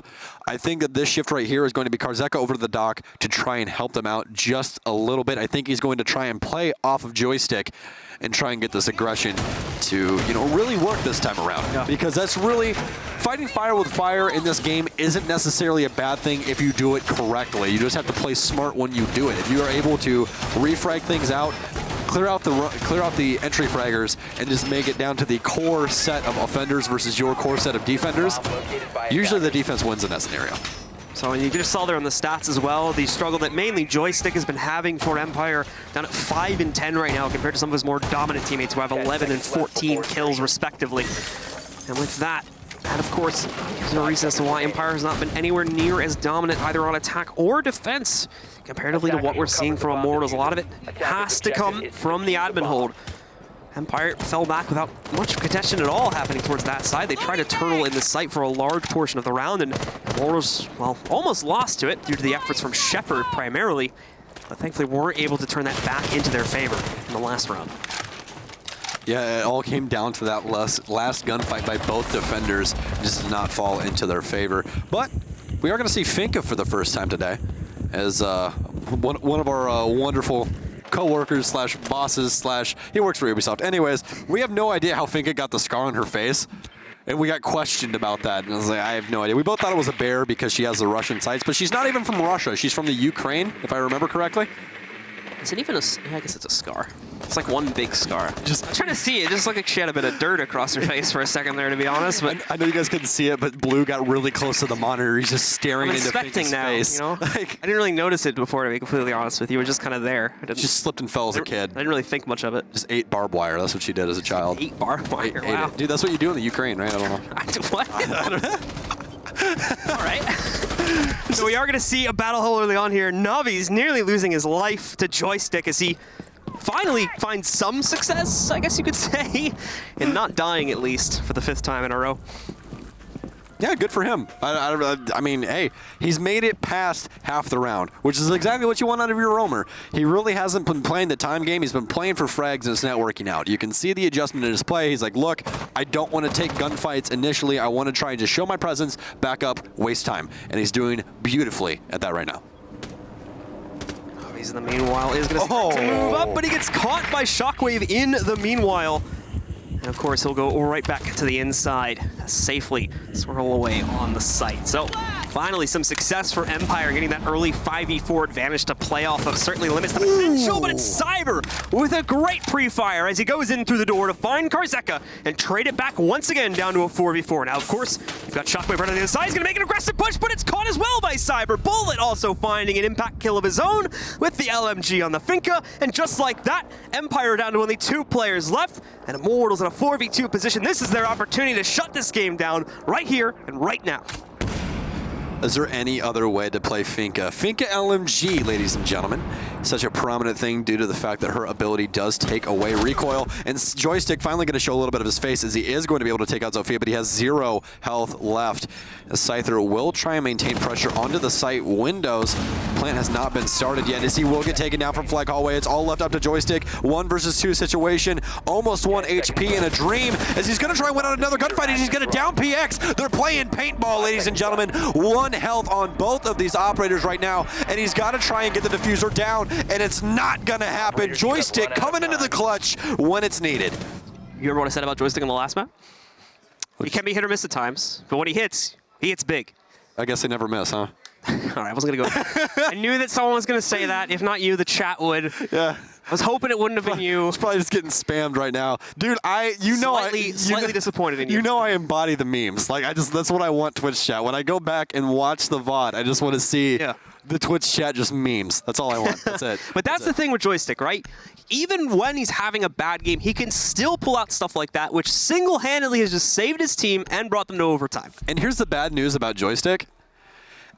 Dude, oh my goodness. This man, if he catches any momentum at all, he just goes Super Saiyan. He's done. He's a snowball. Yeah, he like immediately when that starts, it's just like, okay, don't peek Joystick because he's gonna remove your head for you. Like, and it does. He can be full sprint. He can be full sprint and sprint animation. You peek that man, he will probably win that gunfight. That is the danger of Joystick. He is the bottom of the leaderboard right now on his team, ladies and gentlemen. 7 and 10. But that is the power of impact frags. Yep. He ended up winning that round for his team, and he didn't even get the kill on the PX. He just downed him. That's all he had to do. He downed him, and the Ash was not safe to plant anymore. And that is what ended up knocking this into overtime. Very good play by Joystick, and what a way to come back from that. Him winning that kill on Spiral was insane. Absolutely insane. I mean, he takes every fight with very smart confidence, too. He's not over-peaking, he's not over-committing to anything. He's making sure that he isolates the fight so that at most he's going up against 1 player at a time. Yeah. It's just a really smart way to handle that 1vx situation that he was in. And after, I think, what did you say, it was 4 rounds in a row, he died without getting any damage out, basically. No, 4. That was on the 5th, yeah. It was on the 5th where he finally finds some success and shows up out of nowhere with like a 3 or a 4K. So, really good stuff from him. Which is ridiculous. But Immortals had a fantastic take. They really did. They got the pressure that they needed over on admin side. They got in the copy room. They're holding all the angles from vending, and then Joystick just comes up spiral stairs. And, you know, that is the one thing that you do not want to give people that are trying to clutch is those 1v1 situations. If they consistently take 1v1 gunfights every time they win a gunfight, they're just more confident in the next. And it just keeps snowballing and snowballing and snowballing to the point where they're more than likely going to clutch up the round. That's how those 2v5s happen, is everyone just runs through trying to get to site, angles get held, they get taken down, the defenders get more confident, and, you know, offense just falls by the wayside. It's just very punishing. Empire choosing to go to the basement once again, which has been a very unsuccessful site for the most part for these guys on their defense. But it should be noted as well, once again, as a quick reminder of the format, as it is still the best of 3 in overtime, or first to 8, looking at the current scoreline. That does mean Immortals will need to win at least one more attacking round. That hasn't been too much of an issue for them, but it still should be noted. Yeah, definitely should. And I think the main thing for them right now is they need to have some roam presence on this side. That's been the most difficult thing for them. They have Joystick over inside of server, so more than likely he's going to try and go for a late flank. But the main thing with that is the fact that they are going to have more than likely all 5 operators up unless something detrimental happens to the offense. So there's going to be somebody holding the flank, and that's mainly what you're going to have to worry about when Joystick tries to go for this flank. And actually, right now, they're droning him out, and they have both of the hatches open. So they know that he's going to be back here more than likely. I believe he just saw him. Cyber's going to go up and try and confirm it. He thought he saw him. He's not sure yet. Yeah, he saw him through the server rack, and that's going to confirm it right there. They know exactly where Joystick is, as they are going to try and take him down inside of server, or at least isolate him back there by holding Locker's hallway. And he's actually going to find Cyber, as Cyber's going to drop down the back hatch. Navi's from the other side, though. Complete crunch onto Joystick, but he will trade out one. So, once again, it is a 1-for-1 exchange that starts out the round, and the first of overtime. Shepard being absolutely stunned here on the inside of security as he tries to hold out, tries to stop the push. Once again, that very trusty SMG-11, or maybe the M590 instead. Doesn't have a lot of ammo left for that M590, though, so we'll have to see if he can make any success with it. 3 shells left to find some impact here. The drone does move in, gets a good amount of intel off. Not much of a ping, I don't think, but at the very minimum, they know the positions of these players now, and they know they're locked in, but time is low. Once again, Nade's gonna move in. Karzek is able to easily move outside of that. Shockwave is able to pick up a kill, and meanwhile, the rest of the players from Immortals are trying desperately to push to the inside. Bullet finally gets a trade, but he no longer has time to plant. He's going for frags outright, and it's not gonna work out. Team Empire holds the basement and picks up the first round of overtime. One more away from the win here. Well, if there's a time to come alive, it's right now for Team Empire. Their defenses have not looked too hot, as they will take their first one outright, at least with a man advantage. So good on them. This is the time, if you're an Empire fan, that you want them to start heating up. And so, with the sides switching, Immortals will choose to go up to the second floor for their one and only defensive round here. Empire struggling on this a little bit. They're very, very back and forth on their attacking side. It's also been a while since they've had to take the mantle on the attacking side, so we'll see what the success rate will look like for them. As expected, we've got Joystick going on to the Ash, and that's where a lot of the focus is going to be, as he's been very, very hit or miss so far this game. Don't say it. I don't know what else to say. I'm just kidding. I'm just kidding. No, they will go for a full-on fragger setup, though. Joystick, Karzeka, and Scyther. The 3 men with some of the highest KOSTs on their team, all taking prominently fragger-heavy ops. Zofia, Ash, and IQ all brought out of the woodworks for this one, as well as Shockwave rocking a couple of those nades on the sledge, or the medieval buck, as I like to call him, with his mighty hammer. You know, they really need to make a Thor skin for him. That'd be fantastic. Yeah? Yeah. Like a lightning hammer? Yeah, like just make him just full on Norse, just lightning hammer. Yeah, that'd be fantastic. We've been actually talking about that quite a bit, that like we need to just step up our skin game to where our skins are just insane. Not like we're like there's effects and stuff. Yeah, well that would be the issue, right? Is if there's like stuff coming out of it, then it like might give away your position. And just like sludge to the wall and the wall just blows up. Yeah. Just Gotta be a little careful with it. But anyway, once again, it's Empire on the attack here, looking to try and solidify into the round on the second floor. Oftentimes the delay has come in here at admin office because Immortals have been playing so aggressively with their position on the inside of admin. Yeah, as you were mentioning, they've got 3 players, if not inside of the admin room, in the general vicinity of it, able to defend against what should be a push very soon from Empire here. Yeah, and the main combative thing here has been Joystick versus Cyber on these angles on the window. It sets tone for the entire rest of the round. Joystick either wins and they finally get inside, or Shockwave nades out Cyber, and then they're able to get some pressure inside. What a toss, though, by Shockwave right there. All the way to the back corner. They were able to identify out off of some information on where he was, but Navi's going to find Scyther, and that's going to be a pretty decent refrag. As I would say so myself, the IQ off the board no longer will be able to detect anything that is going on through the floor. Located a bomb. Remember he didn't have an ADS for himself in that situation, but I guess he just assumed the nade wouldn't have been possible or something like that. So It was funny when Jaeger dies. yeah, I was like, wait, where's the ADS? And I was like, oh wait, he was Jaeger. Where's the ADS? Like the question's still there. Doesn't even give himself an ADS. I don't know if it got taken out at some point or if it just was never put down. He just loves his team so much, he doesn't want to use this utility on them. Very focused on the site defense. Yes, exactly. He knows he's sacrificing himself for the greater good. But this does obviously give Empire access to the inside. In addition to that, full access to the admin office, which they can now push through the main hallway by the long desk and hopefully into the site. But since it was a one-for-one trade, they don't necessarily have any free manpower to give away here for the sake of intel. They have to play this incredibly cautiously still, as they could very easily end up getting cut off, which would tie us up at 7-7. Yeah, and the main thing you're going to want to be focusing on this take right now is Navi's and PX over near Yellow Stairs. They're leaving MK all alone over here inside of Connector. They do still have Bullet hiding around somewhere. I do believe he's actually trying to roam right now or get a late rotate off. Yes, he is downstairs inside of Piano.